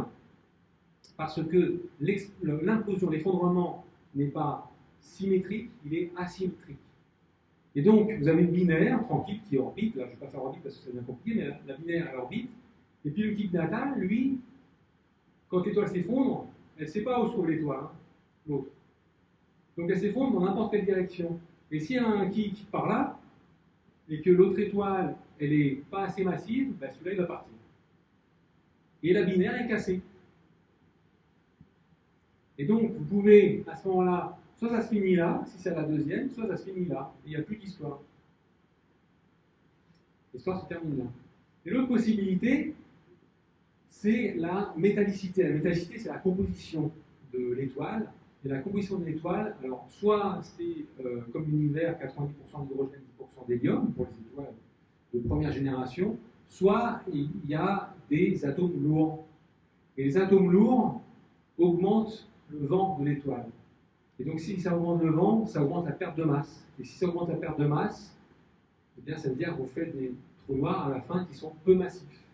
Donc, si vous voulez faire des trous noirs à la fin de 30 masses solaires, il faut que la métallicité soit faible pour que le vent solaire soit faible. Pour que le vent stellaire, par contre, soit faible. Voilà. Et donc, un bon candidat progéniteur doit arriver jusque-là. Et l'autre chose que je n'ai pas dite, mais qui est fondamentale, c'est qu'il faut arriver à faire ça en moins du temps de Hubble. Parce que si vous le faites en plus longtemps, vous ne voyez pas de fusion. Toutes les fusions qu'on a vues sont celles qui se sont produites. Donc il faut que ça se produise en moins de 13,6 milliards d'années, sinon vous ne les verrez pas. Mais il faut que toutes ces étapes-là. Alors qu'est-ce qui prend du temps? C'est pas ça. Tout ça, ça va se produire jusque-là, là. Ça va se produire en maximum, on va dire, 100 millions d'années. D'accord? Ce sont des étoiles massives, donc ça évolue vite. Donc en 100 millions d'années, vous êtes là. Mais si vous êtes à 10 jours de période orbitale, il vous faudra typiquement quelques milliards d'années, pour arriver jusque-là. Donc ça veut dire que si vous êtes à un jour, ça va arriver plus vite, mais si vous êtes à 25 jours, de mémoire c'est à la puissance 4, je crois, donc si vous êtes à 25 jours, bah, c'est beaucoup, et ça dépasse pour de Hubble. Donc ça ne marchera pas. Alors, ça c'est pour cette évolution. Ça c'est ce qu'on appelle une évolution isolée des binaires. C'est-à-dire qu'elles sont toutes seules. Vous avez vu, on les laisse tranquilles. Là. Vous mettez 2 étoiles, vous les laissez évoluer tranquillement, personne ne vient les embêter. Mais dans la réalité, ce n'est pas forcément ça. Dans la réalité, former ou ne pas former un couple stellaire, ma deuxième question, ce scénario d'évolution binaire isolée, on pense que probablement c'est ce qui se passe dans 90% des cas où on va voir une fusion au final et donc une onde gravitationnelle. Mais il y a d'autres scénarios de formation possibles. Il y en a une, c'est ce qu'on appelle, enfin un scénario 1, qu'on appelle l'évolution chimique homogène. On appelle aussi des fois le CHE. C'est des Argentins qui travaillent dessus. Chemical Homogeneous Evolution. On pense que c'est probablement 10% des cas. Alors là, ce sont 2 étoiles massives qui sont très proches, tellement proches qu'elles se touchent. Et donc, elles s'échangent de la matière, c'est comme une cacahuète, une grosse cacahuète. Et elles évoluent à peu près en même temps. Vous voyez, vous partez là. Alors là, c'est un modèle qui vous montre 2 étoiles 70 et 56 masses solaires avec une période orbitale de 1,1 jours. Donc elles se touchent forcément les étoiles. Une cacahuète. Et en fait, donc elles évoluent en même temps, elles arrivent à 2 étoiles de même masse. Il y en a une qui se transforme en trou noir ici, et l'autre va se transformer en trou noir ensuite. Vous arrivez avec 2 trous noirs de 49 masses solaires et vous fusionnez en 2,6 milliards d'années. Ça, c'est l'évolution chimique homogène. Vous voyez que ça marche que pour des objets qui sont très massifs et vous obtenez des trous noirs, 2 trous noirs de 40 masses solaires. Ça ne marche pas pour les trous noirs de masse plus faible. Et la troisième possibilité, alors là, vous voyez que ce n'est pas beaucoup puisqu'on était déjà à 100%, donc la troisième possibilité, c'est probablement quelques dizaines de pourcents. En fait, on ne sait pas trop, c'est peut-être plus que ça. On va le savoir plus avec les prochains événements gravitationnels. C'est ce qu'on appelle la formation dynamique. Formation dynamique, vous avez besoin d'être dans un endroit où il y a beaucoup de densité stellaire, beaucoup d'étoiles. Donc typiquement, un amas globulaire peut fonctionner, par exemple. C'est un endroit idéal. Et à ce moment-là, vous avez 2 objets qui tournent autour, qui sont tranquilles, en train de vivre leur vie. Il y en a un troisième qui arrive. Et ce troisième, qui est plus massif, les 2 autres, va échanger sa place avec l'un des 2. Et en même temps qu'il fait ça, comme il apporte du mouvement cinétique, il va rapprocher les 2 objets. Donc en fait, il a 2 effets. D'une part, il apporte plus de masse, et en plus, il va rapprocher les 2 composantes. Donc ça accélère le processus. Et ensuite, vous fusionnez à la fin. Donc en fait, quand on vous décrit cette évolution, il faut bien ne pas oublier qu'il y a d'autres formations possibles. Le problème, c'est que celle-là est difficile à prévoir. La seule chose qu'on peut faire une étude statistique en disant bon, ben, ça peut se produire avec tant de probabilité. Donc voilà, donc ça c'est l'évolution binaire classique isolée que je vous ai décrit tout à l'heure. Alors évidemment, c'est un petit peu plus compliqué que ma petite animation toute simple. Et là, c'est pour arriver sur 2 étoiles à neutrons qui vont fusionner en trou noir à la fin. Alors il y a un truc intéressant. Vous vous rappelez, je vous ai décrit en début du cours, là, je vous ai dit, il y a les binaires de faible masse et les binaires de grande masse. Ça s'applique aux binaires de grande masse. Pour les binaires de grande masse, qu'on voit en rayons X dans la galaxie, la phase d'enveloppe commune arrive après. Ça veut dire que quand on voit une binaire de grande masse, on ne sait pas si sa vie va s'arrêter là ou pas. Il est possible que ça s'arrête là. Et après, il n'y a plus tout ça. Inversement, pour les binaires de faible masse, la phase d'enveloppe commune s'est passée avant. Donc quand on voit une binaire de faible masse, on est sûr qu'elle a survécu à la phase d'enveloppe commune. Et ce qu'on pense, c'est que les binaires qui ont initialement une période orbitale supérieure à 1 an vont survivre à cette phase d'enveloppe commune et finir en binaire d'étoile à neutrons et fusionner en trou noir. Par contre, si vous avez une période orbitale qui est plus courte, eh bien vous ne survivez pas à la phase d'enveloppe commune. Et en fait, la plupart des binaires que je vous ai montrés au début du cours, eh bien, elles ont des périodes orbitales inférieures à 1 an. C'est-à-dire que celles que je vous ai montrées en plus court, probablement, ne donneront pas de fusion non gravitationnelle. On ne les détectera jamais en non gravitationnelle. Voilà. Alors maintenant, je vais rapidement vous montrer les trois incertitudes là, je vous ai décrit dans l'évolution binaire. Je vous ai donné quelques petits exemples. Je vais parler d'une petite natale. Donc là, c'est lors de l'effondrement de supernova. Donc, on peut avoir une destruction du système binaire. Là, vous voyez un objet, par exemple, qui a subi un kit natal fort et qui aujourd'hui a une vitesse très grande et qui est éjecté, même, qui a une orbite assez bizarre dans la galaxie. Et on peut après calculer les orbites dans la galaxie et essayer de reproduire ce qui s'est passé. Et récemment, on a fait une étude. J'ai fait ça avec mon groupe de recherche, dont un Argentin d'ailleurs, Federico Garcia. Et ce qu'on a fait, c'est qu'on a regardé donc, dans notre galaxie, on a mis la position des binaires de grande masse. Et on a utilisé les données Gaia, qui est un satellite astrométrique qui mesure précisément les vitesses de déplacement, il mesure les parallaxes, il mesure les distances, et il mesure les mouvements propres. Et en fait, nous, ce qu'on fait, c'est qu'on soustrait le mouvement de la binaire au mouvement de la galaxie. C'est-à-dire qu'on trouve ce qu'on appelle le mouvement, on dit péculiar en anglais, donc j'imagine spécial en français. Et quand on a cette vitesse péculière, je ne sais pas si c'est en français, particulière, en fait, vitesse particulière de la binaire de grande masse dans la galaxie. Et donc, pour chaque binaire de grande masse, on a ces vitesses particulières. Donc, les vitesses auxquelles on a soustrait le mouvement d'ensemble de la galaxie. C'est juste la vitesse qu'elle a subie au cours de sa vie. Donc, probablement qu'elle a subi lors de l'effondrement de supernova, avec le kit natal. Et ce qu'on trouve, c'est ça. Donc là, vous avez la masse de l'objet avant la supernova. Là, vous avez la vitesse du kick natal. Et on l'a fait pour différents objets. Les BE, vous savez, ces étoiles rapides avec le gros bourrelet autour, hein, qui sont des étoiles de la séquence principale, donc des étoiles qui vont entre 10 et 20 masses solaires. Et on l'a fait pour les supergéantes, qui sont des étoiles très massives, qui peuvent aller de 30, 40 masses solaires.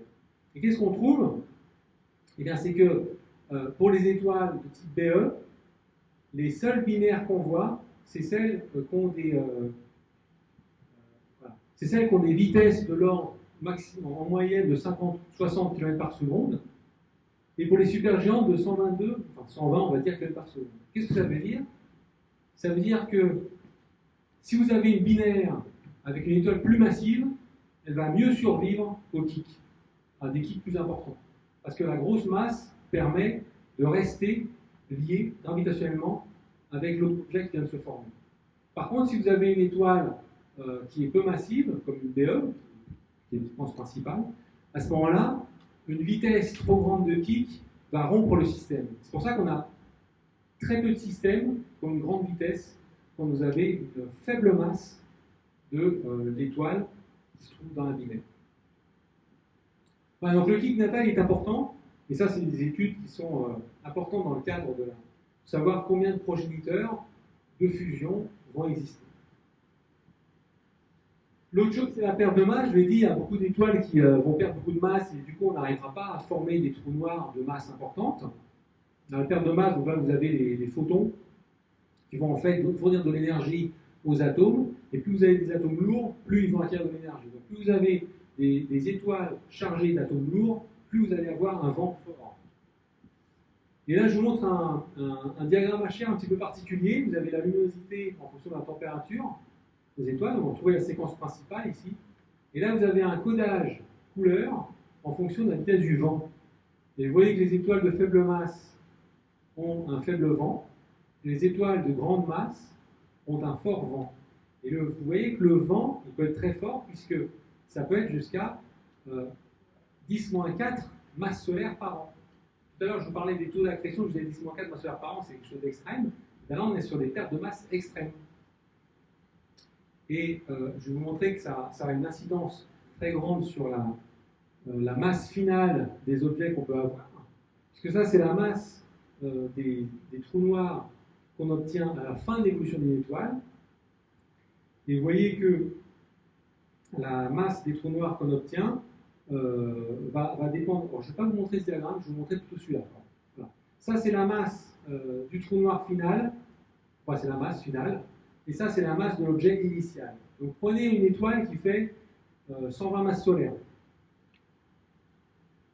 Prenez une étoile qui fait 120 masses solaires, à la fin de sa vie, elle va avoir deux masses solaires qui sont en gros l'étoile à neutrons, qui s'est formée à partir d'une étoile de 120 masses solaires.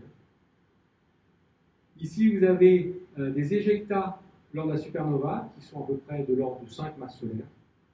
Et vous voyez que tout le reste, c'est-à-dire 113 masses solaires, est parti sous forme de vent. Donc c'est pas parce que vous avez une étoile massive au début, vous aurez un trou noir massif à la fin. Alors vous voyez, pour faire il y a certaines masses, là on arrive à faire un trou noir assez massif, ça c'est le cœur d'hélium. Et vous voyez que là vous avez typiquement une masse de 40 masses solaires, vous avez un cœur d'hélium de 15 masses solaires, une enveloppe d'hydrogène qui est très petite, et le vent, il est quand même de l'ordre de 25 masses solaires. Et ça dépend de chaque étoile, ça dépend de la masse de chaque étoile initiale. Et donc ça, après, ça dépend de comment les étoiles vont s'effondrer sur elles-mêmes. Donc ça, c'est des modèles, hein, c'est Subbold, qui a été de 2016, je crois, et qui sont assez représentatifs de ce qui se passe pour les étoiles et la difficulté à former des trous noirs massifs. Bon, et la troisième incertitude, c'est la phase d'enveloppe commune que je vous ai déjà un peu raconté tout à l'heure, où là vous avez dans cette phase d'enveloppe commune qui ressemble à une cacahuète, et donc c'est quand l'enveloppe commune est partie que vous obtenez ces deux objets qui se sont rapprochés. Et je vais vous montrer de combien ils se rapprochent. Ça c'est le rayon de l'orbite en fonction du temps. Et vous voyez, ça c'est un truc que je n'ai pas dit, mais que j'aurais dû dire. Pas bien. La phase d'enveloppe commune, elle dure une centaine d'années. Sur une évolution des étoiles qui, elle, va durer quelques dizaines de millions d'années. C'est une étape très courte, avec un transfert de masse qui peut atteindre les 10-2 masses solaires. C'est un truc énorme, très instable, et c'est une phase, c'est pour ça qu'elle est compliquée à modéliser. Il y a encore très peu de choses qu'on connaît sur cette phase-là. Et vous voyez là, la séparation orbitale, eh bien, elle descend. Là, on est à 10 puissance 2, à 100 rayons solaires. Elle va descendre. Et là, on est à 0,2 rayons solaires. Donc, elle a beaucoup décru en un temps de l'ordre de 100 ans. Je vous dis, c'est à peu près un facteur 100 de réduction de perte orbitale. Et donc, si vous éjectez à temps l'enveloppe, c'est bien, vous avez les deux objets qui sont très proches. Mais si vous attendez trop longtemps, c'est trop tard, et à ce moment-là, vous avez l'objet compact qui rentre à l'intérieur de l'étoile, et ça va rester comme ça jusqu'à ce que l'étoile meure. Ça ajoute juste de la masse au cœur de l'étoile. Il faut s'imaginer un neutron, un trou noir au centre d'une étoile. Voilà, c'est les objets de Sandikov. Alors la question, c'est combien de systèmes vont survivre à tout ça. Et ça, c'est pas facile. Alors là, il y a plusieurs modèles. Je vous en montre un qui a expliqué ce trou noir, le premier trou noir massif qui a été détecté. Hein. Et vous voyez, on commence avec deux étoiles, une de quasiment 100 masses solaires, l'autre de 60. Il y a un premier transfert de masse ici. Ensuite, la première étoile se transforme en trou noir, enveloppe commune. La deuxième étoile va se transformer en trou noir. Vous avez les deux trous noirs de 36 et 31 masses solaires. Et vous avez la fusion. Et regardez maintenant les unités de temps. Ça, c'est intéressant. Là, vous voyez qu'on est sur des millions d'années. Donc là, on est à 3, 4, 5 millions d'années. C'est des objets qui évoluent très vite. C'est des objets qui sont très massifs. Plusieurs dizaines de masses solaires, ça évolue très vite. Donc, en à peu près 5,3 millions d'années, vous avez fini l'étape. Ensuite, regardez, il vous faut 10 000, il y a une virgule. Avant c'était un point, maintenant c'est une virgule. Donc là, il faut 10 000 millions d'années, c'est-à-dire 10 milliards d'années, pour aller de là à là. Pour aller de là à là. Et ça, c'est parce que vous allez perdre pendant 10 milliards d'années de l'énergie gravitationnelle, juste par rayonnement, et les deux objets vont se rapprocher. Et ils se rapprochent de combien? Vous avez la réponse ici. Ils étaient au départ à 2000 rayons solaires de distance. Après la phase d'enveloppe commune, ça réduit de 3000 à 43. Vous êtes à 43 rayons solaires. Et pour passer de 48 rayons solaires à 0, il vous faut attendre 10 milliards d'années. Avec deux objets qui font quand même plus que 30 masses solaires. Là, ça vous montre que la perte par rayon gravitationnel est quand même très faible.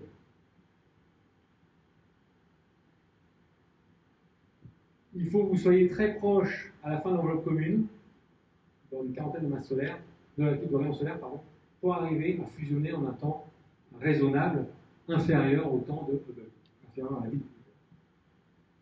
Et 40 rayons solaires, on est à 1/5 d'unité astronomique, c'est 1/5 de fois la distance qu'on intéresse du Soleil. Alors, je voudrais maintenant terminer avec le.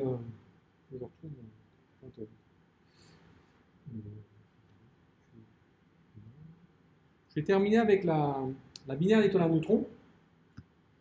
La binaire d'étoiles à neutrons se trouve.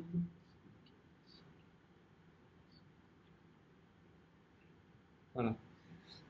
En fait, juste pour une petite introduction, rapide, en 1967, on a détecté plein de sursauts gamma qui provenaient de directions un peu partout dans le ciel. Et je vous montre ça parce que ça va vous permettre de mieux comprendre ce qu'on voit après sur la binaire d'étoiles à neutrons. Là, vous voyez un signal sursaut gamma qui est visible. Donc, on en détecte plein. Alors, pour la petite histoire, au départ, c'était des satellites Vela américains qui étaient destinés à vérifier que les soviétiques ne faisaient pas de tests nucléaires sur Terre. Et donc, il y a une conférence en fait en 1973, alors ça faisait 6 ans qu'ils les détectaient, conférence d'astronomie. Ils sont venus, ils ont dit voilà, nous on détecte plein de sursauts gamma venant du ciel, on ne sait pas ce que c'est, mais on sait que ce n'est pas venant de la Terre, on sait que ça ne vient pas des soviétiques, donc on vous les donne, faites en ce que vous voulez, voilà, amusez-vous bien, au revoir. Ça c'est une communication officielle d'un militaire américain, et à la même conférence, juste après, donc il y a ce n'est pas un officiel, là, c'était quelqu'un qui est dans la salle de l'Union soviétique qui prend la parole, qui vient en pupitre et qui dit We detected the same. On a détecté exactement la même chose. Donc évidemment, eux, ils surveillaient aussi les tests nucléaires américains. Ils ont bien détecté qu'il y avait des sursauts gamma, mais ils ont bien compris que ça ne pouvait pas être américain. Et donc ils ont donné aussi la liste de ce qu'ils détectaient aux astrophysiciens, qui du coup se sont écharpés pendant plusieurs années pour savoir ce que c'était. Est-ce que ça vient de la galaxie? Est-ce que ça vient du ciel, de l'atmosphère? Est-ce que ça vient d'ailleurs? Eh bien, la réponse a été donnée dans la fin des années 90, en 99. On a compris qu'en fait, c'était des distances cosmologiques et que c'était des collisions. Alors, pour les sursauts gamma courts, qui durent quelques secondes, typiquement, c'est des collisions de deux étoiles à neutrons qui vont se rentrer. Et alors on a les sursauts longs qui sont plutôt qui proviennent d'un effondrement d'étoiles. Vous avez une petite animation qui vous montre un peu voilà ce que ça peut faire comme violence de phénomène. Et donc maintenant je vais revenir à cet événement de binaire d'étoiles à neutrons et je finirai là-dessus. Là vous avez donc je vous dis tout à l'heure, un signal qui dure une quarantaine de secondes. Voilà, un signal gravitationnel, c'est cette gazouillis. Et puis, moins de 2 secondes plus tard, est détecté un signal électromagnétique, un sursaut gamma. Alors ça, c'est intéressant, parce que du coup, ça veut dire qu'il y a une contrepartie électromagnétique. Donc là, vous avez le signal gravitationnel, et là, vous avez le sursaut gamma détecté par un satellite en rayon gamma. 1,7 secondes plus tard. Vous vous souvenez la localisation, la première fois que Virgo est né en marche en même temps que LIGO, on détecte un trou noir, une lumière de trou noir, 3 jours plus tard, une lumière d'étoile à neutrons. Donc là, c'est une binaire où on a des deux étoiles à neutrons entre 1.3, 2.2 et 0.8, 1.3 masse solaire. Le produit final, c'est 2.82 masse solaire. On ne sait pas la nature du produit final, et c'est à peu près à 40 mégas par seconde. Donc ça, c'est un petit dessin de cette étoile à neutrons, enfin cette binaire étoile à neutrons. Ça, c'est une vue d'artiste de ce que ça pourrait faire de se faire rentrer dans deux étoiles à neutrons. Et voilà la galaxie dans laquelle on détecte ce qu'on appelle une transitoire, c'est-à-dire un objet dont la luminosité va décroître au cours du temps. Et on a réussi à détecter cet objet parce que la localisation des ondes gravitationnelles était meilleure grâce à Virgo, avec une triangulation des trois détecteurs. Ensuite, on détecte en ultraviolet un jour plus tard, en optique infrarouge quelques jours plus tard, en rayon X 9 jours plus tard et en radio 16 jours plus tard. Donc là, qu'est-ce qu'on voit? On voit les effets de cette collision sur tout l'environnement et qui va se propager comme ça sur des distances de plus en plus grandes. Donc voilà deux photos de la transitoire, ici, et là on ne la voit plus. Ça, c'est plus de 14 jours après, plus de 2 semaines après. Là, on la voit, là, on ne la voit plus. Là, vous avez ça c'est je pense que c'est en rayon X, vous voyez la galaxie haute ici, où elle se trouve, et vous voyez la fusion qui est un petit peu en dehors du noyau de la galaxie. Et là, je vous montre toutes les observations qui ont été faites. Donc ça, c'est en ondes gravitationnelles. On l'a vu en rayon gamma, 1,7 secondes plus tard. On la voit en rayon X ensuite, en ultraviolet, en optique, c'est ici. En infrarouge, je vais le montrer juste après. Et ça, c'est en radio. Ça, c'est en rayon X, ça, c'est en radio. On la voit à toutes les longueurs d'onde. Alors, je vous rappelle ce que j'ai dit tout à l'heure. Là, c'est le gazoïde trou noir qui dure, en gros, quelques dizaines de secondes. Ça, c'est l'étoile à neutrons qui dure 40 secondes, son gazoïde. Donc, le gazoïde trou noir, ça représente ça comme durée. C'est vraiment tout petit. C'est vraiment très court par rapport à celle des étoiles à neutrons. Eh bien, le résultat, évidemment, ça c'est déjà de voir un binaire étoile à neutrons, c'est déjà un résultat intéressant. Mais le résultat qui en découle, c'est que ça explique quelque chose, et ça nous a permis de voir en direct quelque chose qu'on imaginait, qu'on n'avait encore jamais détecté en direct, c'est la formation d'atomes lourds lors de la fusion d'étoiles à neutrons. Les étoiles à neutrons qui se rentrent dedans, ça fait un flux de neutrons tellement énorme que ça va aller directement sur des atomes, faire des isotopes qui ne sont pas stables, mais un flux de neutrons tellement important qu'ils n'ont pas le temps de se désintégrer par radioactivité et par des intégrations bêta, et du coup, ça fait des atomes qui vont devenir stables. Et ça, c'est ce qu'on appelle le R-process. Et ce R-process, on l'a vu en direct avec plein d'éléments qui ont été vus ici. Donc ça, c'est un spectre. Ça, c'est des spectres acquis donc 1,5 jours après fusion, 2,5, etc., jusqu'à 10,5 jours. Et là, vous voyez plein d'éléments que peu à peu, vous ne voyez plus, parce qu'ils vont se diffuser dans l'espace interstellaire. Mais à ce moment-là, vous avez plein d'éléments, juste au moment de la fusion, qui se créent. Après, dès que le flux de neutrons est parti, ils ne se créent plus, il n'y a plus rien. C'est vraiment c'est rapide. Et donc ça, c'est ce qu'on appelle la kilonova. Vous avez des jets qui vont être créés par cette fusion étoile à neutrons. Les neutrons créés par ce R-process, qui est un process rapide. Vous avez aussi le S-process, mais là, c'est le R-process parce que c'est rapide, avec une masse éjectée qui est probablement de l'ordre de quelques centièmes de masse solaire. Et je vais juste vous montrer ce qu'on obtient. En fait, on peut former, grâce à ce R-process, donc le R-process, c'est celui qui est en orange ici, on peut former des éléments jusqu'au plomb et même du plutonium, l'uranium, etc. Donc en fait, on peut dire que les étoiles à neutrons sont des alchimistes, puisqu'elles fabriquent, transforment des éléments en d'autres éléments.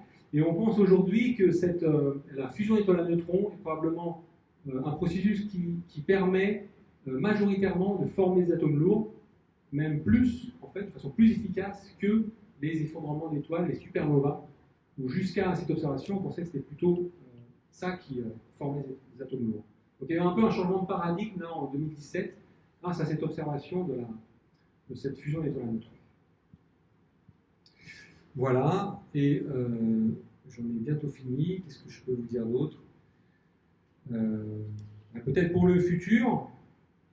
Qu'est-ce qui se passe pour le futur?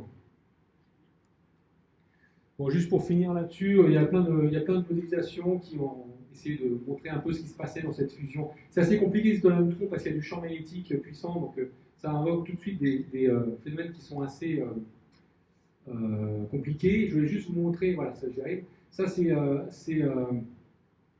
une modélisation de la création d'or et de platine lors de cette fusion d'étoiles à neutrons. Bon, après, ça vaut ce que ça vaut parce que ça dépend de beaucoup de paramètres. Hein. Mais c'est assez sympa de clore là-dessus, cette binaire.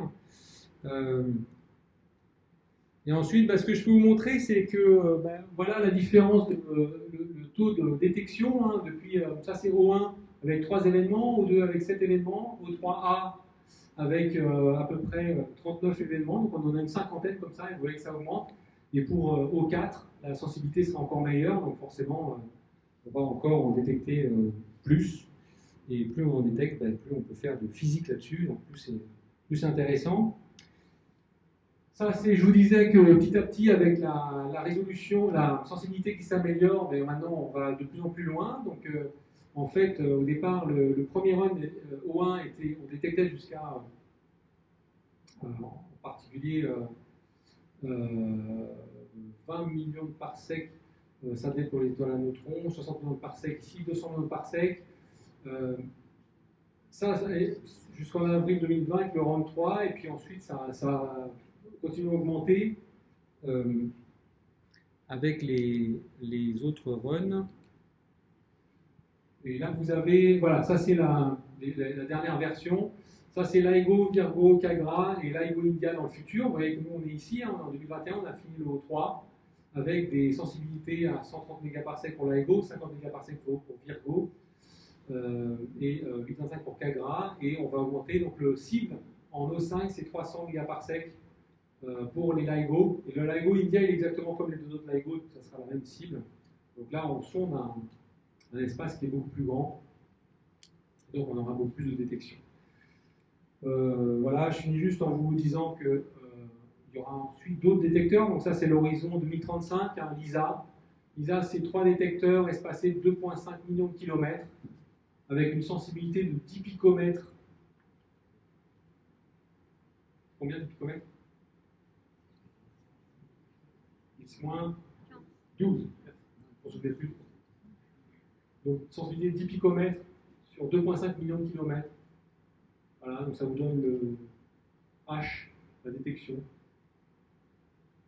Et vous allez voir que c'est petit et que ça permet de détecter des ondes gravitationnelles qui vont passer par là, mais qui sont évidemment à une fréquence plus faible que LIGO Virgo, et plutôt pour des trous noirs supermassifs. Il y a aussi un projet qui est l'Einstein Telescope. Là, c'est des bras de 10 km. Donc là, c'est plutôt pour la physique aussi des trous noirs stellaires, mais avec une meilleure détection. Et puis voilà, et donc du coup, ça, en fait, avec ça c'est le strain, la déformation en fonction de la fréquence, avec différentes manips. Là, vous avez LIGO, Virgo, qui détecte donc les binaires stellaires. LISA va détecter, je vous ai dit, plutôt les trous noirs en orbite autour de trous noirs supermassifs. Et puis après, vous avez le pulsar timing array qui détecte encore des fréquences encore plus petites.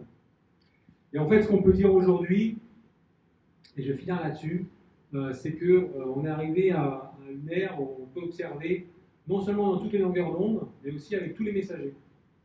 Le ciel, toutes les longueurs d'onde, puisqu'on peut les observer en rayons gamma, rayons X, en visible, en proche infrarouge, en infrarouge, en radio. Et donc, je vous ai beaucoup parlé de ondes gravitationnelles, mais aussi, je n'en ai pas parlé, mais il y a les rayons cosmiques, il y a les neutrinos, et tout ça, ça permet d'avoir une couverture globale, et puis du coup de mieux étudier, de mieux comprendre tous ces objets-là. Et voilà, je vais m'arrêter là. Donc on est à une ère assez passionnante hein, pour ceux qui commencent. C'est étudiants, j'en vois les étudiants dans la salle. Vraiment, c'est un domaine qui va exploser, là, parce qu'on fait une astronomie avec d'autres choses. Là, je vous ai parlé que des binaires. Je vous ai mentionné rapidement un résultat sur la constante de Hubble. Il y a plein de résultats.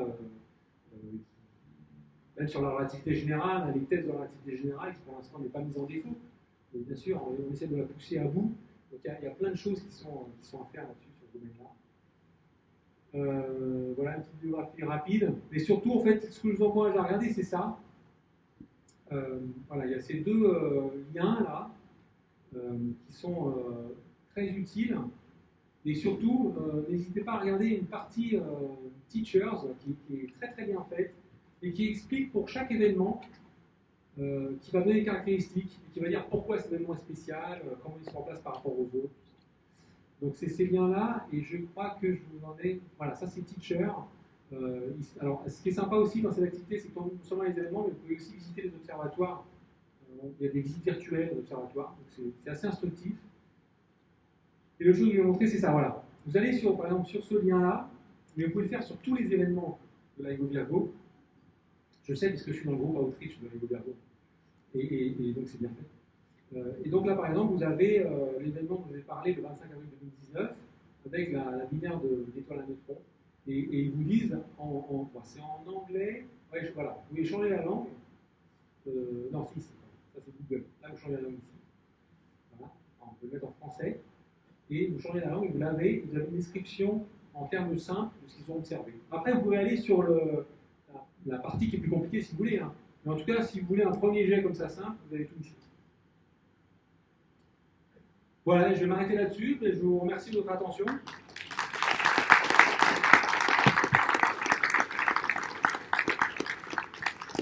Et bien, si vous avez encore des questions, n'hésitez pas.